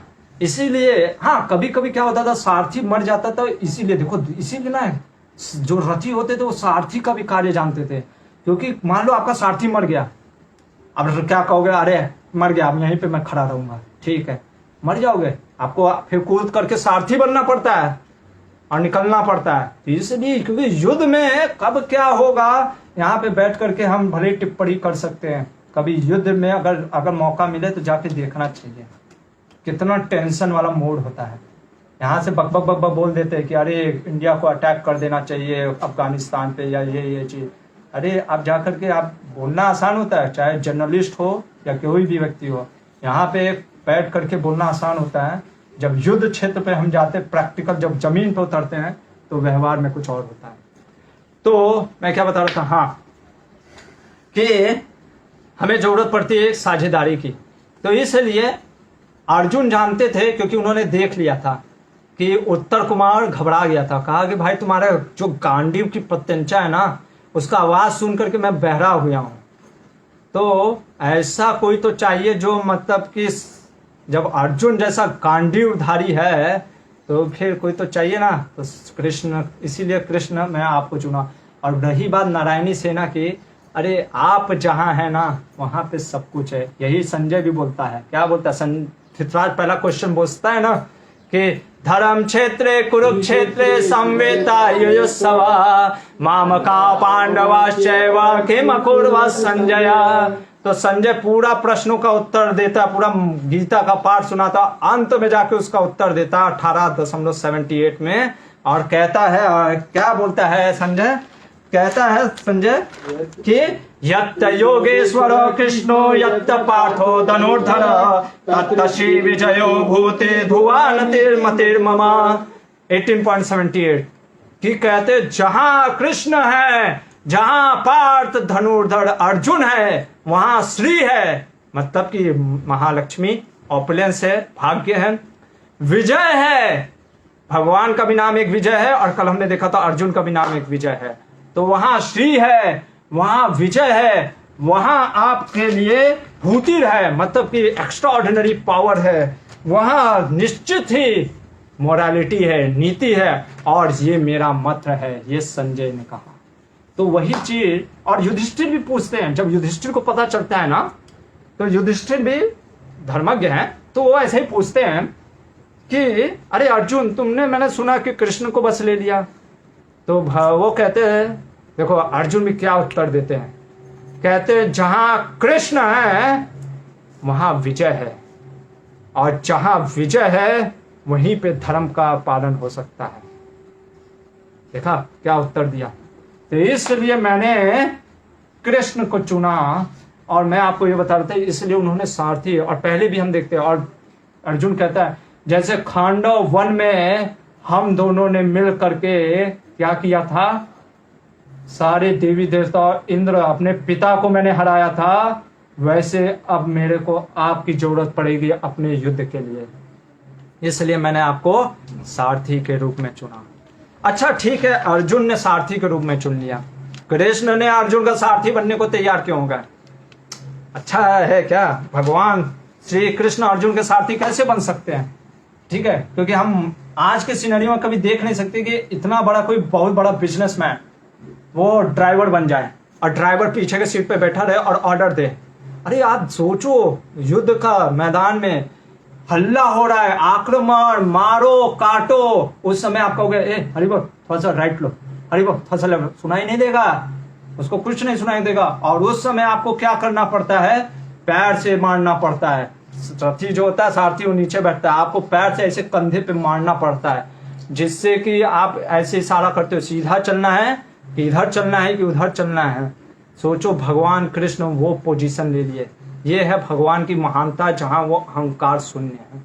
और ये भी हमें समझना चाहिए कि सारथी जो कृष्ण हैं हमेशा अर्जुन के सारथी नहीं रहते हैं, तो इसलिए अर्जुन को संभावना है कि जैसा वो हैबिट रहेगा वो वैसा ही करेगा।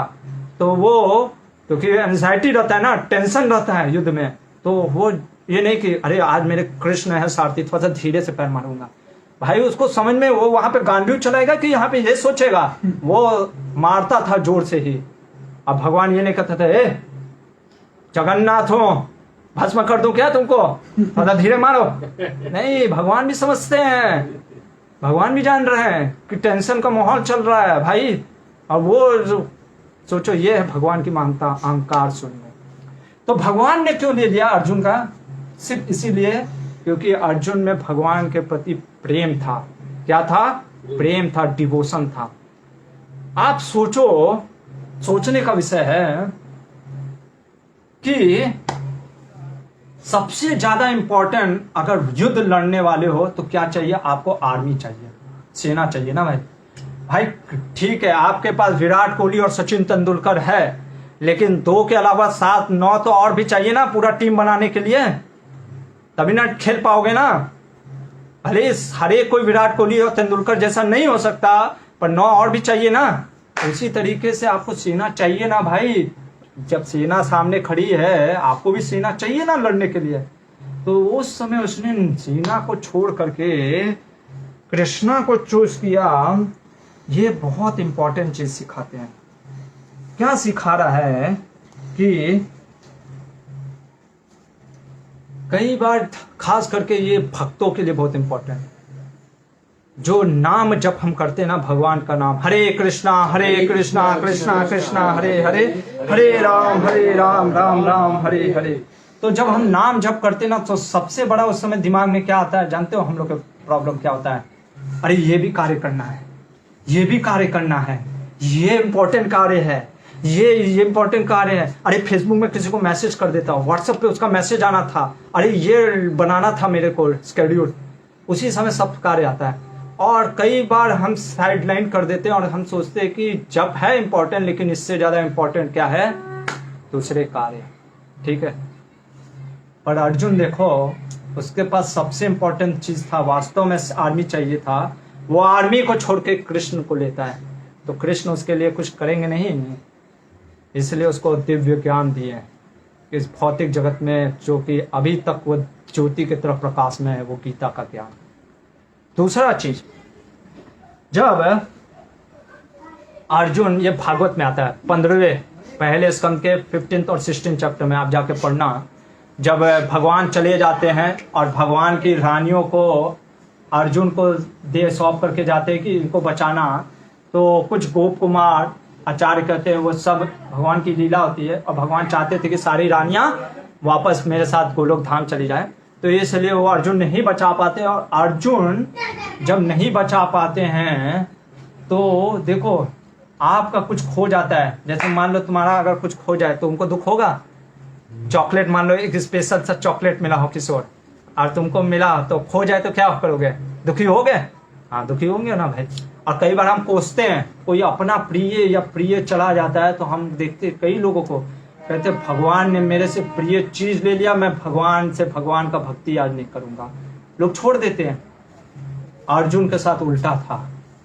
अर्जुन देखो, एक क्षत्रिय के लिए सबसे बड़ा चीज क्या होता है ना, उसका क्षत्रिय तेज, उसको सहन नहीं होता है कि उसका तेज चला जाए या वो युद्ध में हार जाए। तो अर्जुन के साथ क्या हुआ, जब अर्जुन हार गया तो अर्जुन ये ना सोच करके कृष्ण को दोष नहीं दिया, बल्कि वो सोचने लगा, कृष्ण को याद करने लगा, और बल्कि कृष्ण का और आश्रय ले लिया। ये है अर्जुन की महानता। इसीलिए अर्जुन ने बोला कि मैं सारथी के रूप में आपको चाहता हूं। भगवान कहते कि ठीक है ले लो, क्योंकि और क्या कार्य कर सकते थे फिर भगवान, क्योंकि वो जानता था भगवान को सारथी के रूप में रखूंगा, वो मेरे को गाइडेंस देंगे, काउंसलिंग करेंगे, कब किस स्थिति में क्या। इधर क्या होता है, मद्र देश के एक राजा होते हैं शल्य, वो माद्री के भाई हैं, यानी नकुल सहदेव के मामा हैं, तो युधिष्ठिर और उनके भी मामा लगे। तो संभवतः भांजा बुला रहा है, जैसे शकुनी के मामा है, शकुनी मामा है किसके? दुर्योधन के मामे, तो मामा भांजा का उधर जोड़ी है, और इधर भी मामा भांजा है। तो कहते जब उधर एक मामा है शकुनी, तो हमारे तरफ भी एक मामा होना चाहिए शल्य। तो शल्य निकलते हैं, और क्योंकि उनकी बहुत विशाल सेना होती है, महाभारत में मेंशन आता है, जहां वो ठहरते थे तो आधा योजन तक भर जाता था सेना से। एक योजन आप समझ लो कितना बड़ा चीज है, आधा योजन पूरा। तो वो ऐसे पड़ाव ले लेकर के ठहरते थे। इधर दुर्योधन को पता चल गया, बहुत कपटी है, बहुत सातिर है दुर्योधन। एक चीज है, बहुत ही कनिंग, बहुत एक्सपर्ट था, तभी वो राजा भी था। वो कहता है मैं खुद जाता हूँ आदर सत्कार करने के लिए, और अपने से जो स्पेशल लोगों को सत्कार के लिए भेज देता है। और जहां भी वो रुकते थे उनका ऐसा आदर सत्कार किया जाता था, पूरा नहाने के लिए अच्छा सा पूरा झील का व्यवस्था, रहने के लिए पूरा एकदम पलंग की व्यवस्था, खाने पीने के लिए पूरा पेयजल, पूरा सामग्री, नाच गाना सब कुछ था। ये सोच करके शल्य सोचो कहते कि जैसे इंद्र स्वर्ग के भोग रहे हैं वैसे मैं भोग रहा हूं। और ये प्रसन्न होकर के कहते बुलाओ दूत को, आज मैं उसको सम्मान करूंगा। कहते कि वाह क्या तुमको शिक्षा दिया युधिष्ठिर ने, तो मैं तुमको सम्मानित करता हूं।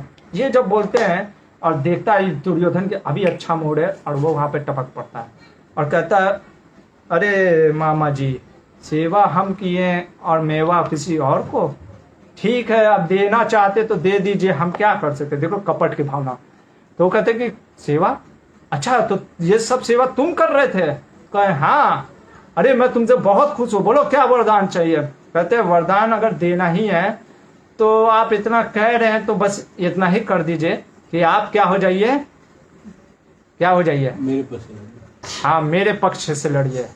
आप सोचोगे कि वो कहेंगे कि कर्ण का सारथी नहीं है, अभी नहीं बोला है, ये नहीं बोला है, क्योंकि ये कोई और बोलता है, और यही तो है महाभारत। तो जब उसने बोला कि मेरे पक्ष से लड़िएगा, उसने कहा ठीक है, अभी मैंने वरदान देने का, लेकिन मैं थोड़ा सा युधिष्ठिर से मिल के आता हूँ, मैं तुम्हारे ही साथ लड़ूंगा। और दुर्योधन कहता है भूल मत जाइएगा, भूल नहीं जाना, समझे, तो भूल मत जाइएगा कि हमको आपने वादा दिया है, क्या चीज का, कि आप मेरे साथ युद्ध करेंगे। ये सोच करके शल्य आगे बढ़ जाते हैं, और जब युधिष्ठिर के साथ विराट नगर में उपलव्य में मिलते हैं तो पूछते हैं युधिष्ठिर से कि देखो युधिष्ठिर, मेरे को तो पता नहीं था कि वो जो भी आदर सत्कार वो दुर्योधन कर रहा है, पर उसने छल पूर्वक मेरे को ले लिया, और अब मैं उसको तो कह चुका हूँ, वरदान भी दे चुका हूँ, मैं उसकी तरफ से युद्ध करूंगा, तुम्हें कुछ चाहिए तो बताओ मैं क्या करूं। यहाँ पे देखो युधिष्ठिर का ये क्या, युधिष्ठिर बदल गए हैं, गांधी जी नहीं है। अगर आपको लगता है गांधी हैं तो आज आपका सब दूर हो जाएगा कि वो गांधी हैं या कोई और है। उससे पहले एक और चीज, हाँ नहीं ये हो जाने दीजिए, फिर मैं बताता हूँ। तो युधिष्ठिर क्या बोलते हैं, मैं आपको वो श्लोक दिखाना चाहता हूँ, इसीलिए 8.42 ये उद्योग पर्व का 8.42 से 44 है, जाके आप देखिएगा। ये है युधिष्ठिर महाराज, मैं भी खोल लेता हूँ और आपको उसी के दिखाता हूँ, तो आप कहोगे प्रभु जी अपने मन से तो नहीं ना बोल रहे जो उसमें देखो क्या बोलते हैं, आप उनके तरफ से युद्ध करना चाहते हैं करिए, पर आपको जैसे पता होगा, साफ बोल रहे हैं, आपको पता होगा अर्जुन के सारथी है कृष्ण। कौन है? श्री कृष्ण। अब मैंने आपको बताया था शल्य, जैसे मैंने आपको बताया था 4 लोग पूरे बल में पराक्रम थे। पहला था बलराम जी, दूसरे पे भीम आता था, तीसरे पे शल्य। तो सोचो पराक्रमी था, पर साथ ही साथ सारथी के रूप में बहुत ही निपुण थे। यहाँ पे देखो वही चीज मैं बोलता हूँ ना कि पहले के लोग योद्धा भी थे और सारथी भी थे बहुत निपुण। कहते हैं कि देखो ये है विजन, ये है युधिष्ठिर महाराज, आगे की सोच रखते हैं, धर्म आज्ञा है, सब कुछ अब समझ गए ना। 13 साल वन में सिर्फ लकड़ी नहीं काटे हैं, दे ऋषि मुनियों के साथ रहे हैं। वो ऋषि मुनि जो जानते कि इस लोक में कैसे रहना है और वो परलोक कैसे, भगवान के धाम कैसे जाना है, वो ऋषि मुनि। इसीलिए साधु संत का शास्त्र को पढ़ेंगे तब तो हमें समझ में आएगा कैसे इस भौतिक जगत में रहना है। कहते हैं कृष्ण सारथी है, सबसे उत्तम सारथी है, क्योंकि भगवान है ना 64 कलाओं में निपुण है, हर चीज आता है उनको, एक्सपर्ट है हर चीज में। अगर उनके बाद कोई एक्सपर्ट है सारथी के रूप में तो कौन है? आप हैं। और ये बात मैं भी जानता हूं, ये बात दुर्योधन भी जानता है। दुर्योधन जानता है अर्जुन मेन वो है कांटा, जैसे वो कहता है ना जो चुभता है। अगर मेरे को जीतना है युद्ध अगर युद्ध होगा और मेरे को जीतना है युद्ध पांडवों से, तो अर्जुन को हराना होगा, क्योंकि अर्जुन ने हरा दिया ना अकेले, तो अर्जुन मेन कांटा है। अर्जुन को कोई टक्कर देने वाला है तो कर्ण है, क्योंकि ये युधिष्ठिर महाराज को लगता था। क्यों? क्योंकि युधिष्ठिर महाराज को डर था हमेशा, क्योंकि कर्ण के पास एक बाण था। क्या था? शक्ति बाण। तो अर्जुन को टक्कर देने वाला कर्ण है, अर्जुन के पास सारथी है कृष्ण, तो दुर्योधन भी चालाक है और वो आपको एक ना एक दिन बोलेगा कि आप सारथी बन जाइए कर्ण के लिए। देखो ये है युधिष्ठिर महाराज। मैं जब पहली बार पढ़ा मैं हिल गया, क्या विजन है युधिष्ठिर महाराज। उस दिन मैं समझ गया वो गांधी जी नहीं है। गांधी जी का मैं सम्मान करता हूँ, अहिंसा, लेकिन देखो ये भौतिक जगत है, एक थप्पड़ कोई मारेगा सॉरी तुमको, तो तुम दूसरा गाल लगाओगे तो थप्पड़ मारेगा या छोड़ देगा? मारेगा ना, वो खुद मारेगा, कह रहा मैं मारूंगा। तो ये ऐसा नहीं होता है। ये मूवी में अच्छा लगता है कि एक गाल आगे किया दूसरा गाल भी किया तो कोई नहीं मारेगा। वो कोई महात्मा होगा उसको प्रणाम करना चाहिए अगर नहीं मारेगा, मारेंगे लोग, ये ऐसा नहीं होता है। तो वो चीज युधिष्ठिर महाराज समझ गए और कहते सुनो शल्य मामा, जिस दिन वो बोलेगा कर्ण सारथी बनने के लिए और आप सारथी बन करके जिस दिन अर्जुन के साथ युद्ध करेंगे, मेरा बस इतना सा काम करिएगा कि उसका ध्यान भंग कर दीजिएगा। क्यों? युधिष्ठिर महाराज को पता है, देखो कितना स्टडी किया है उन्होंने। उनको पता है कि कर्ण जब भी उसका ध्यान भंग हो जाता था, जैसे ही द्रौपदी ने बोला सूतपुत्र, आचार्यों के अनुसार उससे तीर, अब जो भी है अगर आप मानते हो कि छोड़ दिया है या जो भी है, वो उसका ध्यान भंग हो गया और वो तीर नहीं लगा पाता है। ऐसे कई बार ऐसा चीज होता है, जैसे ही उसको कोई अगर ध्यान भंग हो जाता है ना, तो वो क्या होता है, उसका फोकस खो देता है। जैसे कुछ लोग होते हैं तुरंत कुछ डिस्टर्ब करो खो जाते हैं, वैसे वो कर्ण था। उसका अगर हल्का सा ध्यान भंग किया तो वो कहते आप उससे बात विवाद करने लगना, जिससे कि उसका ध्यान भंग हो जाए और जिससे कि वो युद्ध में हार सके। आप कहोगे अरे ये कपट है, ये कपट नहीं है, ये राजनीति है, ये कपट नीति नहीं है। कपट तो उसने किया ना, किसने? दुर्योधन ने। देखो जब आपके साथ कोई कपट कर रहा हो, अभी अब जो प्रसंग चलेगा आप देखोगे बहुत जगह बहुत सीधे टेढ़े उंगली से खीर नहीं निकलेगा, ये बृहस्पति नीति नहीं चलेगा। पहले वो धर्मराज युधिष्ठिर बृहस्पति नीति चला रहे थे। बृहस्पति नीति मतलब अच्छा करके रिजल्ट अच्छा लाओ। लेकिन जब वो देखे सामने वाला कणिक नीति खेल रहा है, जब सामने वाला इतना क्रूर है, उस समय बृहस्पति नीति नहीं शुक्र नीति चलाना पड़ेगा। जैसे मैंने आपको शुक्र नीति बताया था, हम भी खेलते हैं। बच्चा अगर दवाई नहीं पी रहा होता, माँ कहती है नहीं बेटा जाने तो मत पियो, कहती है अरे अरे अरे टॉफी है, अरे अरे अरे अरे जूस है, और पिला देती है। तो माँ गलत है? गलत नहीं है, बच्चे के फायदा के लिए। तो यहाँ पे युधिष्ठिर महाराज शुक्र नीति खेल करके कहते हैं आप उसको ध्यान भंग कर दीजिएगा, बस इतना ही करिएगा। वो कहते हैं शल्य कि मैं तुम्हें वरदान देता हूँ, जिस दिन युद्ध होगा कर्ण और अर्जुन के बीच में और मैं सारथी रहूंगा, मैं वचन देता हूँ कि कर्ण का मैं ध्यान भंग करूंगा। और कहते हैं और कोई वरदान मांगना है क्योंकि तुम मेरे भांजे हो, और कोई वरदान मांगना तो बोलो। और तुम क्योंकि धर्म पे स्थित हो, मैं देखा हूँ तुम लोग कितना तपस्या से गए हो, 13 साल कितना कठोर तपस्या से, तुम्हारे साथ कितना गलत किया गया, और कुछ मांगना है। और युधिष्ठिर महाराज कहते हैं आप जो देना चाहते हैं दे दीजिए। और यहाँ पे एक इंद्र विजय उपाख्यान सुनाते हैं। समय भी कम है और भागवत में आप सुनोगे वो वृत्रासुर की जो कथा आती है ना, इंद्र वृत्रासुर को जो हराते हैं, और फिर इंद्र को, क्योंकि वृत्रासुर ब्राह्मण थे इसलिए उनको छोड़ के इंद्रलोक छोड़ना पड़ता है। और इंद्रलोक छोड़ के क्या बोलते हैं, जब छोड़ देते तो नहुसा जो कि राजा इन्हीं के एंसेस्टर है, पूर्वज है युधिष्ठिर महाराज के, उनको राजा बनाया जाता है इंद्र का। और वो थोड़ा सा सची के प्रति आकर्षक हो जाते हैं, उसको पानी की इच्छा रखते हैं। तो सप्त ऋषि, फिर आपको पता है ये सब पूरा आपका स्टोरी चलेगा भागवतम में, मैं नहीं सुनाना चाहता। ये स्टोरी इसलिए सुनाया 2 कारण से इन्होंने, शल्य ने। पहला कारण क्योंकि शल्य बताना चाह रहे थे युधिष्ठिर को कि तुम घबराओ नहीं, जैसे इंद्र ने भी दुख झेला, उसको अपने पत्नी से वियोग झेलना पड़ा, उसके पत्नी पे भी नहुस ने मतलब कि उसके ऊपर बलात्कार करने का प्रयास किया, फिर भी वो बच निकली, वैसे तुम भी बच निकल जाओगे और अपना हस्तिनापुर राज्य वापस पालोगे। और दूसरा चीज इसलिए सुनाया क्योंकि जो भी योद्धा इस इंद्र विजय को उपाख्यान को सुनता है वो विजय प्राप्त करता है, इसलिए सुनाया। तो मैंने नहीं सुनाया क्योंकि आप सुनोगे भागवतम में। तो शल्य जब ये बोलते हैं और ये चर्चा हो जाती है, उधर क्योंकि हर कोई दूत भेज रहा होता है तो सब जगह से सब सेना आती है। तो इसके पास 11 अक्षौणी सेना हो गई होती है, किसके पास? दुर्योधन के पास।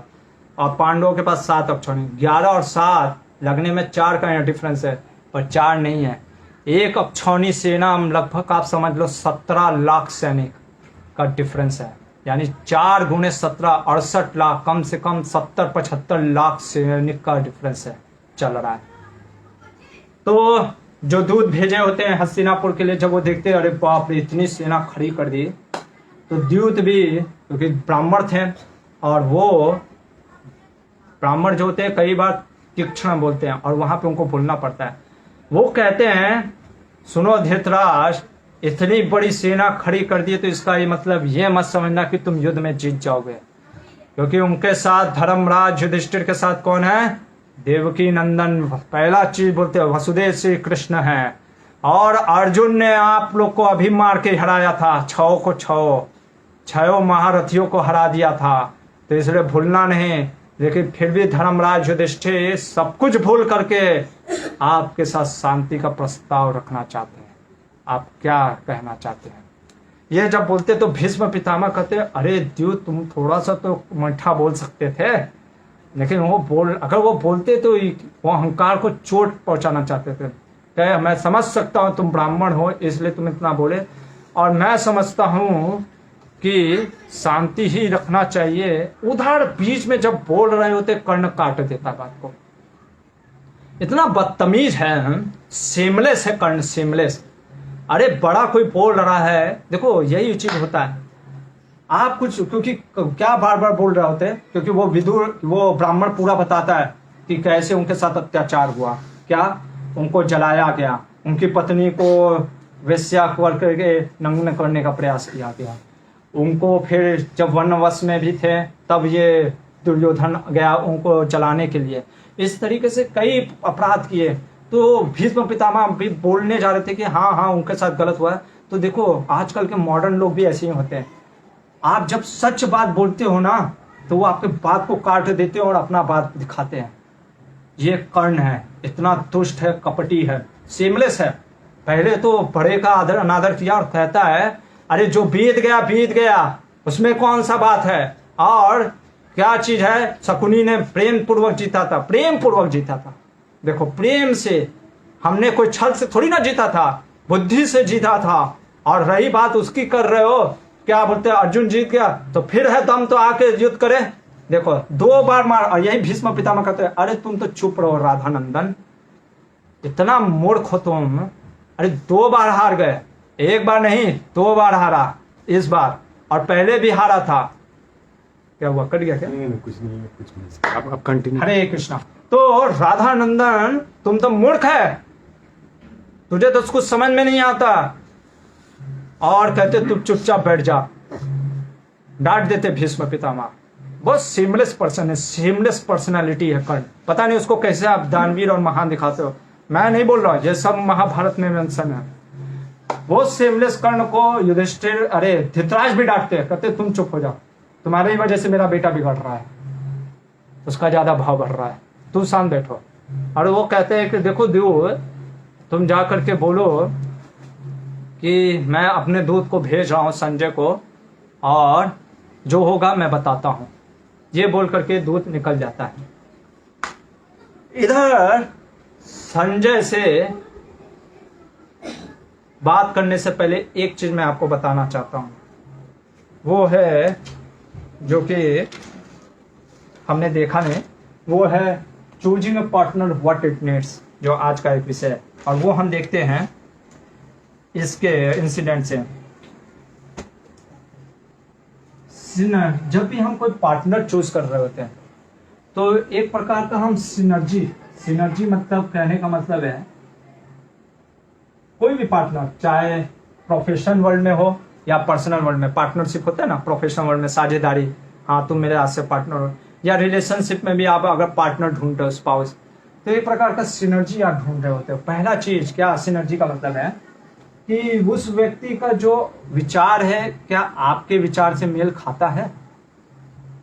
ठीक है, विचार सेम होना चाहिए। इसीलिए आप देखोगे शास्त्रों में विवाह के लिए जो गुण मिलाने की बात होती है ना, क्यों होती है?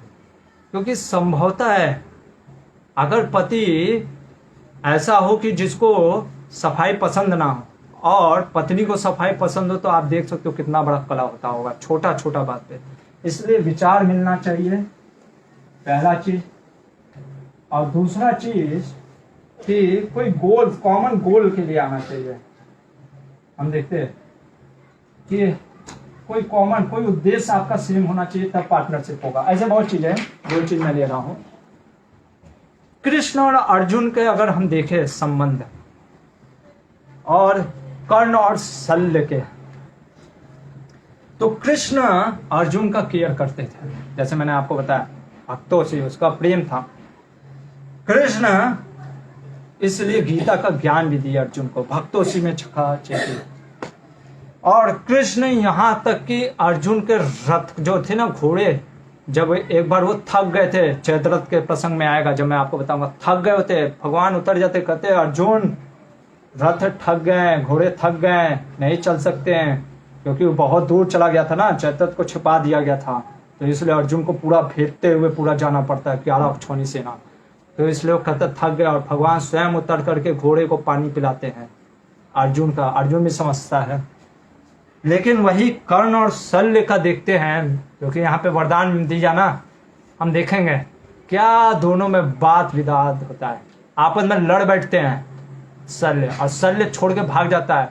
और इसीलिए जब कर्ण का रथ पहिया फंस जाता है, अरे अर्जुन का जब घोड़े थक गए तो सबसे पहले कौन उतरा? सारथी उतरा ना, उसका भी तो पहिया फंस गया था ना, सारथी को उतरना चाहिए। आपका गाड़ी खराब हो गया, सपोज मर्सिडीज या लिमोजिन या जो भी है, गाड़ी खराब हो गया तो ड्राइवर बैठा रहता है क्या? और आप उतरते हो कि हाँ चलो टिक्की खोलते हैं, ऐसे यार ये मतलब कि खोलते हैं नट बोल्ट पूरा कि हाँ क्या खराबी है, आप उतरते हो या पहले ड्राइवर उतरता है? पहले ड्राइवर उतर के देखता है ना। कर्ण में क्यों नहीं हुआ उस सिचुएशन में? ये प्रश्न का उत्तर उस समय मैं दूंगा, ठीक है। तो यहाँ पे एक चीज समझ में आता है कि जब भी लाइफ में अगर हमें कुछ पार्टनरशिप करना है तो किसी प्रकार का एक समन्वय होना चाहिए, कोई विचारधारा होना चाहिए, ट्रस्ट होना चाहिए। सबसे बड़ा चीज प्रेम, बात की बात है, पहले तो ट्रस्ट होना चाहिए। अगर ट्रस्ट ही नहीं है तो प्रेम कहाँ से होगा? और ये चीज हम देखते हैं कि कई बार आज के दुनिया में लोग जब पार्टनर या कुछ ढूंढते हैं तो सिर्फ स्किल पे ध्यान देते हैं। कर्ण सिर्फ स्किल देखा, किसका? शल्य का। भगवान का अर्जुन ने भगवान का सिर्फ स्किल नहीं दिया, उनका प्रेम में ही संबंध था। इसलिए सिर्फ स्किल नहीं देखना चाहिए, हमारा अच्छा कम्युनिकेशन भी होता है कि नहीं, ये भी देखो। ये चीज हम समझते हैं क्या, ये रिलेशनशिप से। उसके बाद जो मैं बता रहा था, हाँ, संजय से मिलते हैं कौन? धृतराष्ट्र बुलाते हैं, क्योंकि वो बहुत बड़ा सेक्रेटरी है भगवान का, अरे युधिष्ठिर, धृतराष्ट्र का। और धृतराष्ट्र को से बोल करके संजय के पास कहते कि तुमको जाना है पांडवों के पास, और पांडवों के पास जब जाओगे तो क्या करना, उनके पास जा करके उनका हालचाल पूछना, सबका हालचाल पूछना।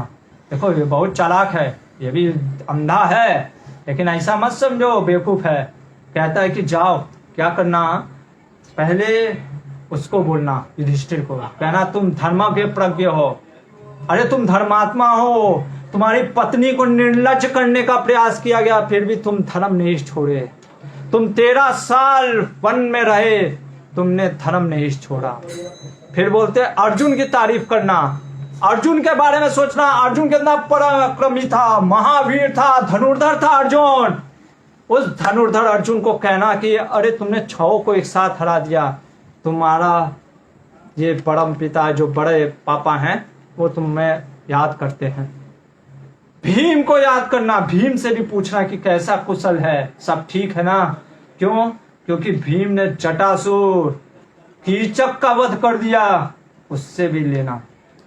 नकुल सहदेव से पूछना, द्रुपद से पूछना, विराट देश से पूछना हालचाल, और उनका हालचाल तो मत छोड़ना, किनका? वसुदेव नंदन, क्योंकि वो तो हैं जो गेम चेंजर हैं। पता था इसको।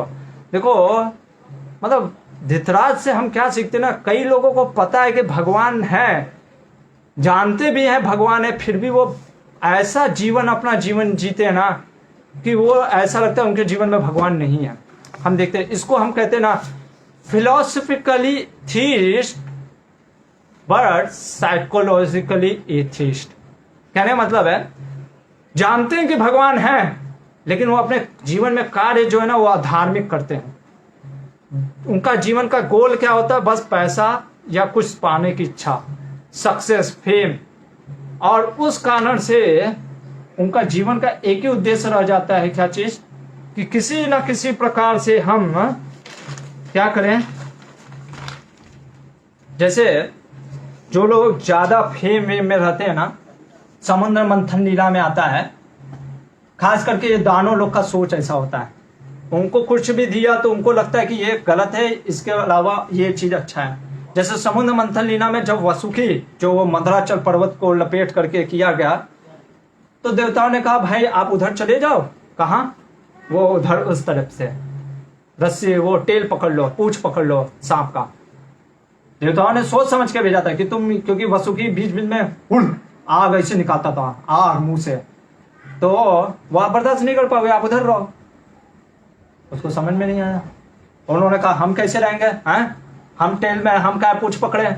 हम लोग दैत्य लोग हैं, दानव हैं, हम दानव राज हैं, हम पकड़ेंगे मुंह। उन्होंने कहा अरे ठीक है जाओ पकड़ो, हमें क्या है।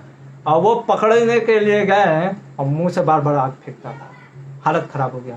तो इसी तरीके से जो ज्यादा ईगरनेस होता है ना, जिसको क्या पाने की, कि हाँ मैं महान बनना चाहता हूँ, दम्भी होते हैं, अहंकारी लोग होते हैं, वो वास्तव में जीवन में और कठिनाई में गिर जाते हैं, दुख में। तो धृतराष्ट्र कहता है जा करके पूछना संजय वो वसुदेव के पुत्र से कि वो का हालचाल कैसा है, वो कुशल तो हैं, सब कुछ अच्छा चल रहा है। और कहना धृतराष्ट्र का ये संदेश है कि मैं युद्ध नहीं चाहता, मैं शांति चाहता हूँ, और मैं शांति चाहता हूँ ये जा करके युधिष्ठिर को भी बताना, और कहना कि तुम्हारे बड़े जो पिता हैं वो युद्ध नहीं चाहते हैं और हम शांति बनाए रखना चाहते हैं, और तुम अपने मन से भी जैसे भी हो सके शांति की बात रखना। ये बोल करके कौन निकलता? और हाँ, वहां पे एक चीज बोलते हैं धृतराष्ट्र कहते हैं कि दुर्योधन का जो पालन पोषण हुआ है ना मैंने किया है, और मैं जानता हूं कितना वो उद्दंड घमंडी है। इसका डीप मीनिंग है, मैं वो बताता हूं। ये आपको उद्योग पर्व के 22.8 में मिलेगा, ठीक है। साफ साफ लिखा है कि मैं पढ़ ही देता हूं आपके लिए, नहीं तो आप कहोगे कुछ आज पढ़ा नहीं, ये मैं आपको पढ़ के सुना देता हूं। हाँ, दुर्योधन आरंभ में ही पराक्रम दिखाने वाला है, क्योंकि वह सुख में ही पलकर बड़ा हुआ है। इसका क्या मतलब कहने का है ये बाद में मैं बताता हूं, जब विदुर अरे ये जाता है कौन, संजय वहां पे। उससे पहले एक चीज समझने का है आज, वो है कि पेरेंटिंग के ऊपर बच्चे का पालन पोषण कैसे करना चाहिए। क्योंकि हम गुरुकुल चला रहे हैं तो हम देखते भी हैं, हमारा खुद का भी एक्सपीरियंस है। दो चीज होता है, एक केयरिंग होता है, एक पैम्परिंग होता है। दोनों दिखने में एक जैसा लगता है पर दोनों में अंतर है। केयरिंग किया था कुंती महारानी ने अपने पुत्रों के लिए, कुंती ने केयरिंग किया था बच्चों के लिए, धृतराष्ट्र ने पैम्परिंग किया था।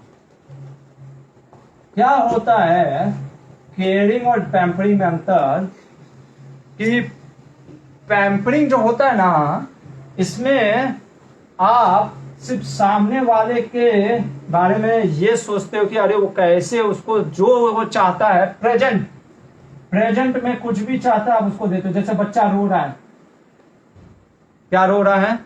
कुछ चीज खाने के लिए, माता पिता हम देखते हैं पैम्परिंग, हाँ बेटा खा ले खा ले, भले ही उसके लिए। अगर कई बार बच्चे कहते कि मेरे को 10 चॉकलेट खाना है, बच्चे को खिला देते हैं। केयरिंग में डिसिप्लिन भी होता है, एक अनुशासन भी होता है, और ये अनुशासन ऐसा होता है कि बच्चे को भी समझ में आता है, क्योंकि बचपन से वैसा दिया ना, वैसा वो माहौल दिया कि नहीं बेटा 10 चॉकलेट खाओगे दांत सड़ जाएगा, टूट जाएगा। इसलिए 10 की जगह पे एक ही चॉकलेट खाओ। बच्चा भी कहेगा हाँ हाँ। लेकिन आपने बच्चे का आदत डाल ही दिया, कभी आपने मना नहीं किया ना, तो बच्चा क्या होगा ना, ये डिसिप्लिन को जो होता है ना, डिसिप्लिन को वो क्या समझता है, वो एक बंदिश सा समझता है कि मेरे को बांधा जा रहा है। उसको बाउंडेज लगता है। क्या लगता है? बंधन लगता है। और क्या होता है, ऐसे जब बच्चे पैम्परिंग से, देखो सिर्फ और सिर्फ मार से बच्चे बिगड़ते नहीं है, ज्यादा अगर पैम्परिंग कर दिया ना तो धृतराष्ट्र के जैसे दुर्योधन निकलते हैं। लेकिन अगर केयरिंग करोगे बच्चों का, जहाँ पे बच्चे को पता है कि डिसिप्लिन भी जीवन में जरूरत है, तो युधिष्ठिर जैसा बालक निकलता है। क्योंकि कुंती महारानी ने केयरिंग किया था, ना कि पैम्परिंग। और हम देखते हैं जो पैम्परिंग के द्वारा बच्चे निकलते हैं ना, उनके अंदर जो क्वालिटी होता है, जो थॉट का क्लैरिटी होता है, वो नहीं होता है। उनका एटीट्यूड हमेशा बस ये रहता है हड़पने का। क्योंकि बचपन से वो सोचते ना, जब मेरे पिता ने सब कुछ दिया है, मना नहीं किया, तो आज मैं ये भी चाहता हूँ, तो मेरे को ये भी चाहिए। वो कई बार दूसरे की स्त्री को भी हड़पना चाहते हैं। लेकिन जब केयरिंग, जब डिसिप्लिन के साथ आपने उसको केयरिंग कहा है, समझाया है कि बेटा ये चीज़ सही है, ये चीज़ गलत है, तो क्या होगा, उसको समझ आता है धर्म क्या है और अधर्म क्या है। इसलिए बहुत जरूरी है ये चीज़ समझना। ये चीज़ समझा के धृतराष्ट्र बोल रहे हैं। लेकिन एक और चीज़ है, वो क्या बोलना चाह रहे हैं कि मेरा बेटा बहुत सुख में जन्म लिया है, इसलिए वो बदलने वाला नहीं है। तो फिर क्या करना है वो हम सुनेंगे अभी कि संजय क्या बोलता है। जल्दी जल्दी, क्योंकि समय कम हो रहा है। तो संजय क्या होता है कि पहुंचता है, ऑलमोस्ट हर एक पॉइंट कवर हो गया, लेकिन लास्ट में एक चीज अभी छोटा रह गया है, वो है युधिष्ठिर महाराज का चेंजेस। अमेजिंग है, या आप पढ़िएगा जाकर के, एक एक जो वचन बोलेंगे युधिष्ठिर महाराज, क्योंकि इस समय नहीं है, नहीं तो मैं आपको एक एक श्लोक पढ़ के दिखाता क्या चेंजेस है युधिष्ठिर महाराज का। ये उद्योग पर्व में आप पढ़ सकते हो, ये चैप्टर है पूरा। अभी संजय पहुंचे हुए हैं। संजय पूछते हैं उनसे कुशल कि तुम्हारे पिता तुमसे प्रश्न कर रहे थे, पूछ रहे थे कि तुम, पिता मतलब कि धृतराष्ट्र, कि सब कुशल मंगल है कि नहीं। और सभी बैठे हैं, भगवान श्री कृष्ण भी वहाँ पे बैठे हैं। सब लोग कुशल मंगल है कि नहीं, धनुर्धर अर्जुन कैसा है, तुम कैसे हो, युधिष्ठिर तुम्हारे बड़े भाई, अरे ये भीम कैसे हैं, तुम्हारे पिता के समान द्रुपद कैसे हैं, सबके बारे में धृतराष्ट्र पूछ रहे होते हैं। और उनके प्रश्नों का उत्तर देते हुए ये जो 24वां चैप्टर है, या आपको अगर मिले तो आप पढ़ना, जो मूल महाभारत का श्लोक मिले वो आप पढ़ना। युधिष्ठिर महाराज क्या बोलते हैं, कहते हैं कि धृतराष्ट्र के पुत्र, देखो कैसे पूछ रहे हैं, कह रहे कि धृतराष्ट्र जो मेरे पिता के समान है, वो कैसे हैं, और कटाक्ष मारते हुए। क्योंकि देखो जब सामने वाला आपको कटाक्ष मार के प्रश्न पूछ रहा है ना, तो आपको भी कटाक्ष मारना पड़ता है। और कहते हैं कि वो तो खुश है ना, दुर्योधन खुश है क्या, पापी दुर्योधन कैसा है, उसको इतना राज्य मिल गया, अभी भी वो प्रसन्न है कि नहीं। और कर्ण कैसा है, हम लोग तो सब कुशल मंगल हैं, हम लोग पहले बताते हम लोग सब अच्छे हैं। और कहते हैं कि वो जो धृतराष्ट्र का पुत्र है वो सब कैसे हैं, कर्ण कैसा है, शकुनी मामा जो हमेशा द्यूत में चौसर खेलते हैं, गेम खेलते रहते हैं, भांजे 5, वो जो हमेशा बोलते रहते हैं, वो कैसे हैं, अभी भी कपट की भावना छोड़ी कि नहीं छोड़ी, ऐसे वो प्रश्न करते हैं। कौन, ये युधिष्ठिर महाराज 24वां 25वां चैप्टर, ये पूरा पढ़ सकते हो। और उसके बाद देखो युधिष्ठिर महाराज क्या बोलते हैं, ये 26 चैप्टर का है। यदि राजा धृतराष्ट्र पुण्यवान न होते तो हम कुरु देश से दूर कैसे होते। समझ रहे हो आप कहने का मतलब, यदि राजा धृतराष्ट्र पुण्यवान नहीं होते तो हम, यानी वो इतने पुण्यवान है इसीलिए तो हम अलग हो गए। कहने का मतलब है तुम अधर्मी हो, तुमने अधर्म का सहारा लिया इसलिए मैं अलग हो गया।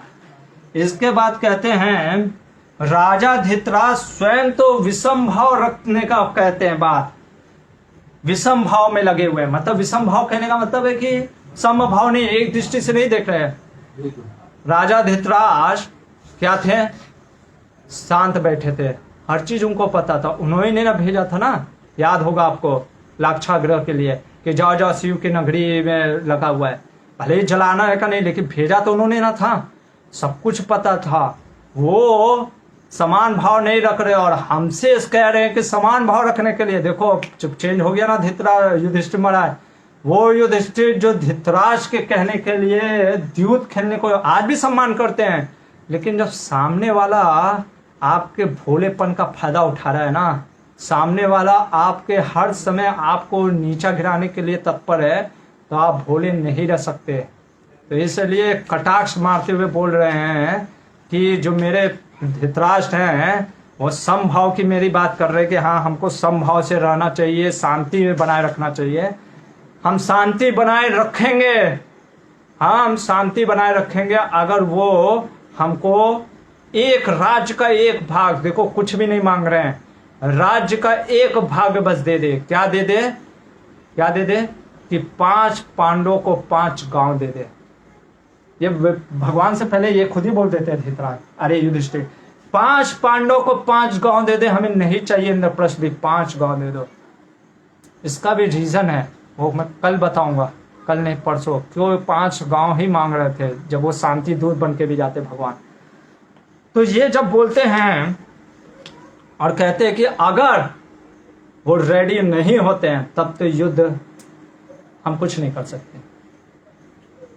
अब संजय बोलता है जो उसका मीनिंग था, कहते हैं कि आप, संजय पहले कहता है कि देखो ये संजय के वचन नहीं है, संजय धर्मज्ञ है, ये दूत बन के आया है हुआ है, और जो दूत होता है वो किसी का संदेश लेके आया। दूत क्या होता है? वो क्या होता है, जैसे एक चिट्ठी कोई लेकर के आया। कई बार बचपन में आपने देखा होगा कोई लेटर लेके आता है बच्चे, या कोई डाकिया डाक लेकर के आता है, और कई बार हम कहते थे तुम ही पढ़ दो, और मान लो कोई खबर उसमें लिखा आप मूर्ख हैं, आप जल्लाद हैं, आप कपटी हैं, तो आप उसको मारोगे क्या? डाकिया को। वो लेटर लिखा जिसने उसको बोलोगे ना, वो तो पढ़ रहा है, ये नहीं कि आप उठाए तुमने मेरे को कैसे जल्लाद बोल दिया, डाकू बोल दिया। भाई वो कहेगा मैंने जो लिखा है वो पढ़ रहा हूँ। तो ये चीज है। तो ये संजय के वचन नहीं है, ये धृतराष्ट्र के वचन है। धृतराष्ट्र, संजय क्या बोल रहा है? संजय कह रहा है कि आप धर्मज्ञ हैं, अरे आप धर्मात्मा हैं, आप कहाँ ये सब युद्ध में पड़ रहे हैं? देखो मेरा पुत्र तो बहुत दुष्ट है, पैम्परिंग, बचपन से पैम्परिंग दिया, इसलिए वो तो क्या बोलते हैं सुधर नहीं सकता। प्रश्न उठाता है संजय, मतलब धृतराष्ट्र, जब उस समय और इस समय में कोई अंतर नहीं है। उस समय में भी आपके साथ वासुदेव श्री कृष्ण थे, आज भी हैं। उस समय भी गांडीवधारी अर्जुन था, आज भी गांडीवधारी अर्जुन है। तो अब उस समय जब आप मार सकते थे तो उस समय क्यों नहीं मारे? अभी क्यों युद्ध करना चाह रहे हो 12-13 साल के बाद? क्या है 13 साल के बाद तुमको ऐसा क्या मिल गया, राज्य या क्या सुख मिल रहा है युद्ध करने के लिए? मैं तो कहता हूं क्योंकि तुम वन में रहने का आदत हो गया ना, आदत सी हो गई है, वन में रहने की तुम्हारी आदत सी हो गई, तो तुम वन ही में रहो ना, क्या दिक्कत है? देखो इतना निर्लज्ज है, क्या कह रहा है कि वन में रहने की आदत सी हो गई है तो आदत बना लो ना। ठीक है, वैसे भी गृहस्थ आश्रम के बाद वानप्रस्थ आश्रम लेना पड़ता है, तो अच्छा है कि तुम वानप्रस्थ अभी ले लो। अरे मेरे बेटे तो नहीं सुधरेंगे, देखो नहीं सुधरेंगे तो इसका मतलब जो वो कहेंगे वो करोगे, वो तो नहीं सुधरने वाले। तुम जा करके क्या करो, वानप्रस्थ में रहो। अभी तुमको क्यों लड़ना था तो उसी समय लड़ते, अब 13 साल तो आदत सी हो गई तो जाओ वन में। ये जब बोलता है संजय, देखो कितना कपटी था धृतराष्ट्र, शांति चाहता था इस नाम पे कि तुम लोग वनी में रहो, हम यहाँ पे रहेंगे, हाँ हम तो शांति प्रिय हैं। और कहता कि आप धर्मज्ञ हैं, धर्म कहता है क्षमा करना चाहिए। ये सब देखो ऐसे ऐसे लोग होते हैं। यहाँ पे युधिष्ठिर महाराज का सुनने वाला वचन है जो हम पढ़ेंगे, क्योंकि भले ही समय कम है फिर भी पढ़ेंगे, क्योंकि युधिष्ठिर महाराज ने जो बोला वो सुनने लायक है। क्या कहते हैं संजय को युधिष्ठिर का उत्तर? वेटिंग वाला। हरे कृष्णा कृष्णा कृष्णा हरे हरे। यहाँ पे देखो, यहाँ पे चल रहा है। हाँ यहाँ चल रहा है। अच्छा, वहां पे हो सकता है कुछ दिक्कत हो। हरे कृष्णा। तो मैं क्या कर रहा था, धृतराष्ट्र के उत्तर का जवाब दे रहे हैं। जो संजय ने पूछा ना उसका उत्तर दे रहे हैं। धर्म क्या है, अधर्म क्या है, ये तो जान लो पहले। क्योंकि कई बार हम क्या होता है, हमको लगता है जो जोर से बोल रहा है, जो अपने मन से बोल रहा है, जो दाढ़ी बड़े बड़े कर लिया है, जो कुछ भी बोल देगा, जो बहुत बड़ा स्कॉलर है, ऑक्सफोर्ड यूनिवर्सिटी से पढ़ के आया तो वो कुछ भी बोल देगा, तो वो सही है क्या? आप ऑक्सफोर्ड यूनिवर्सिटी से पढ़ के आए हो और सोचोगे कि आग में हाथ डाल दें, हाँ हम ऑक्सफोर्ड से पढ़ के आए, ऑक्सफोर्ड में वाले हमको आग नहीं जलाएगा। नहीं सर, डाल के देखो, प्रकृति का नियम से नहीं बचोगे। ये प्रकृति का लॉ ऑफ नेचर है। तो कहता धर्म क्या है, धर्म क्या है, पहले समझ तो लो। धर्म क्या है और अधर्म क्या है। और कहते हैं ना, अब यहाँ पे वो एक धर्म की बात करते हैं, आपद धर्म की। ये सब धर्म उनको बताते हैं कौन? भीष्मदेव भी बताएंगे, लेकिन अभी क्योंकि धर्मज्ञ हैं, धर्मराज हैं, वो कहते हैं सुनो संजय, जाके कहना धृतराष्ट्र से, ऐसे टहरे पुरते हैं राजा धृतराष्ट्र से कहना, अगर आपद धर्म में, इमरजेंसी सिचुएशन में कोई कुछ कार्य करता है तो इसका मतलब वो धर्म नहीं होता है। धर्म क्या होता है कि अपने वर्ण और आश्रम के अनुसार व्यक्ति को कार्य करना चाहिए। आप क्षत्रिय धर्म हो, आप क्षत्रिय का कार्य करो। आप वानप्रस्थ में हो, वानप्रस्थ का कार्य करो। हम क्षत्रिय हैं, हमारा क्षत्रिय धर्म है कि राज्य करना, इसलिए हम राज्य करेंगे। और तुम जो बात कर रहे हो वो इमरजेंसी सिचुएशन है।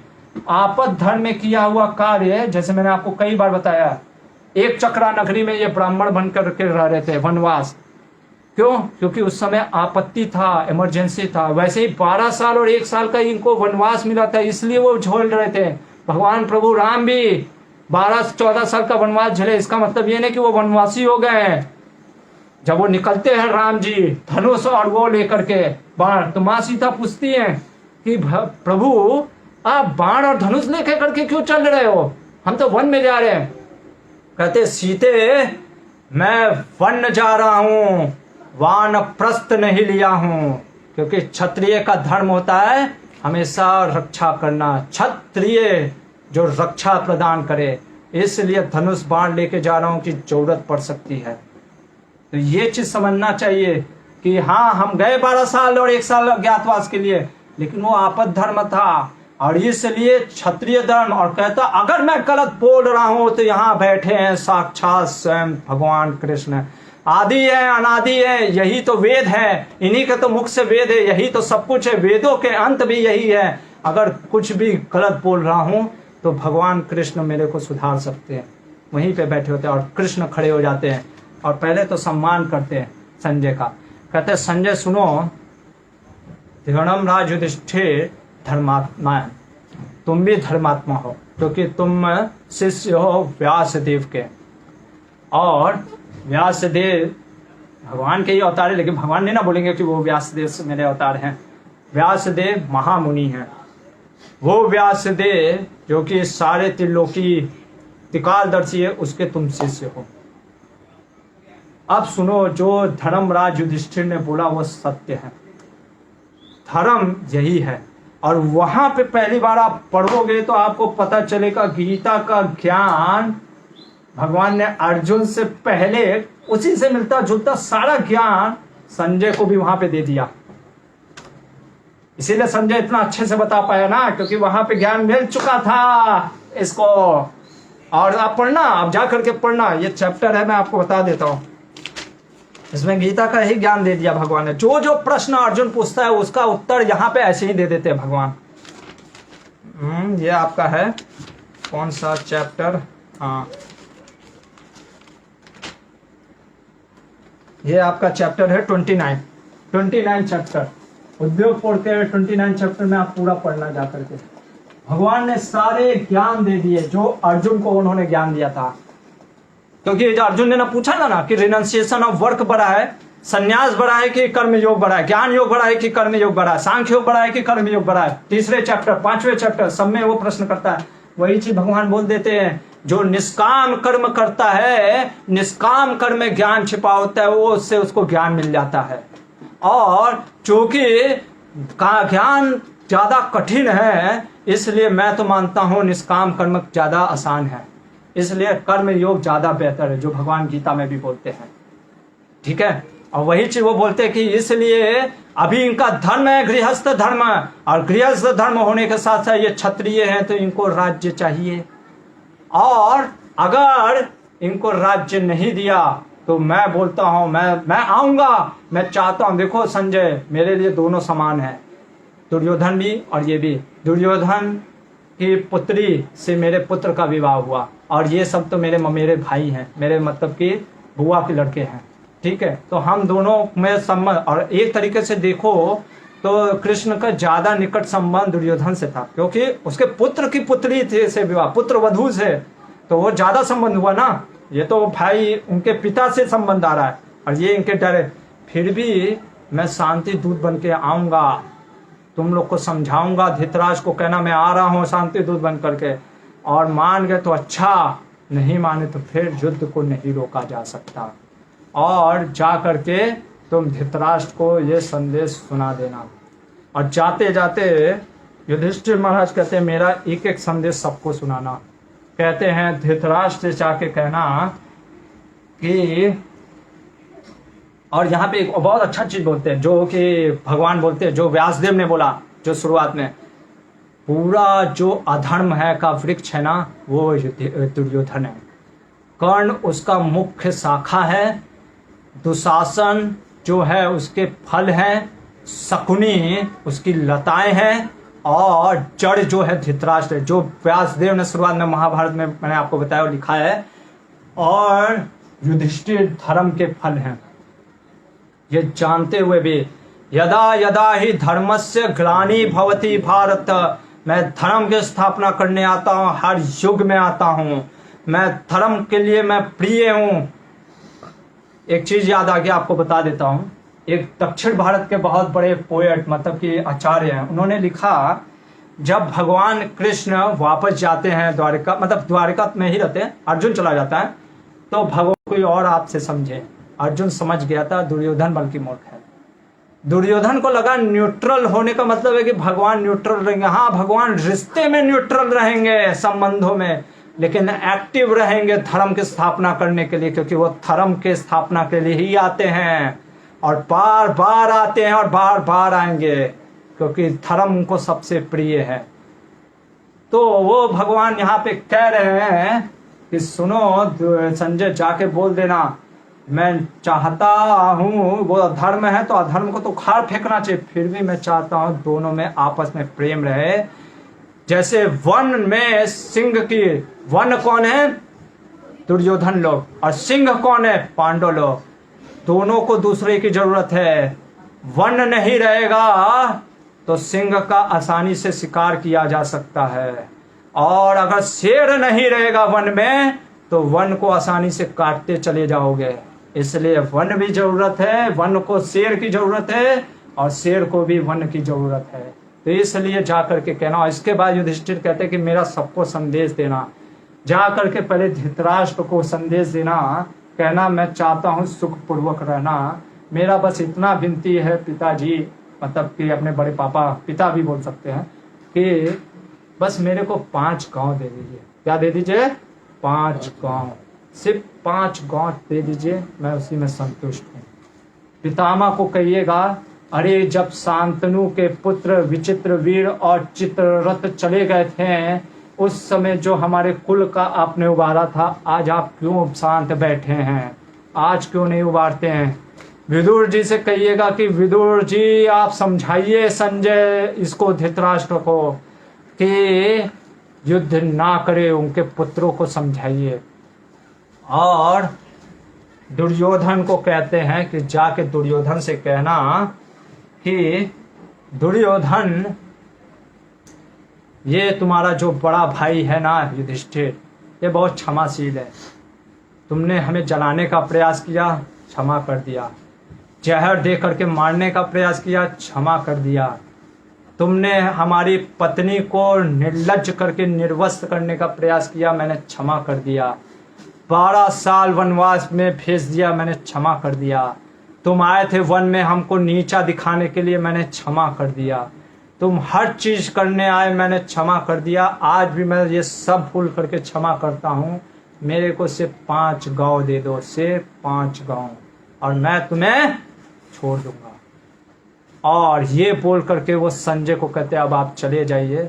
और संजय कहता है कि मेरे को माफ कर दीजिएगा, अगर मेरे, क्योंकि कई बार होता है ना, हम कुछ कई बार एक्शन में आते तो कुछ गलत बोल देते, गलत कर देते।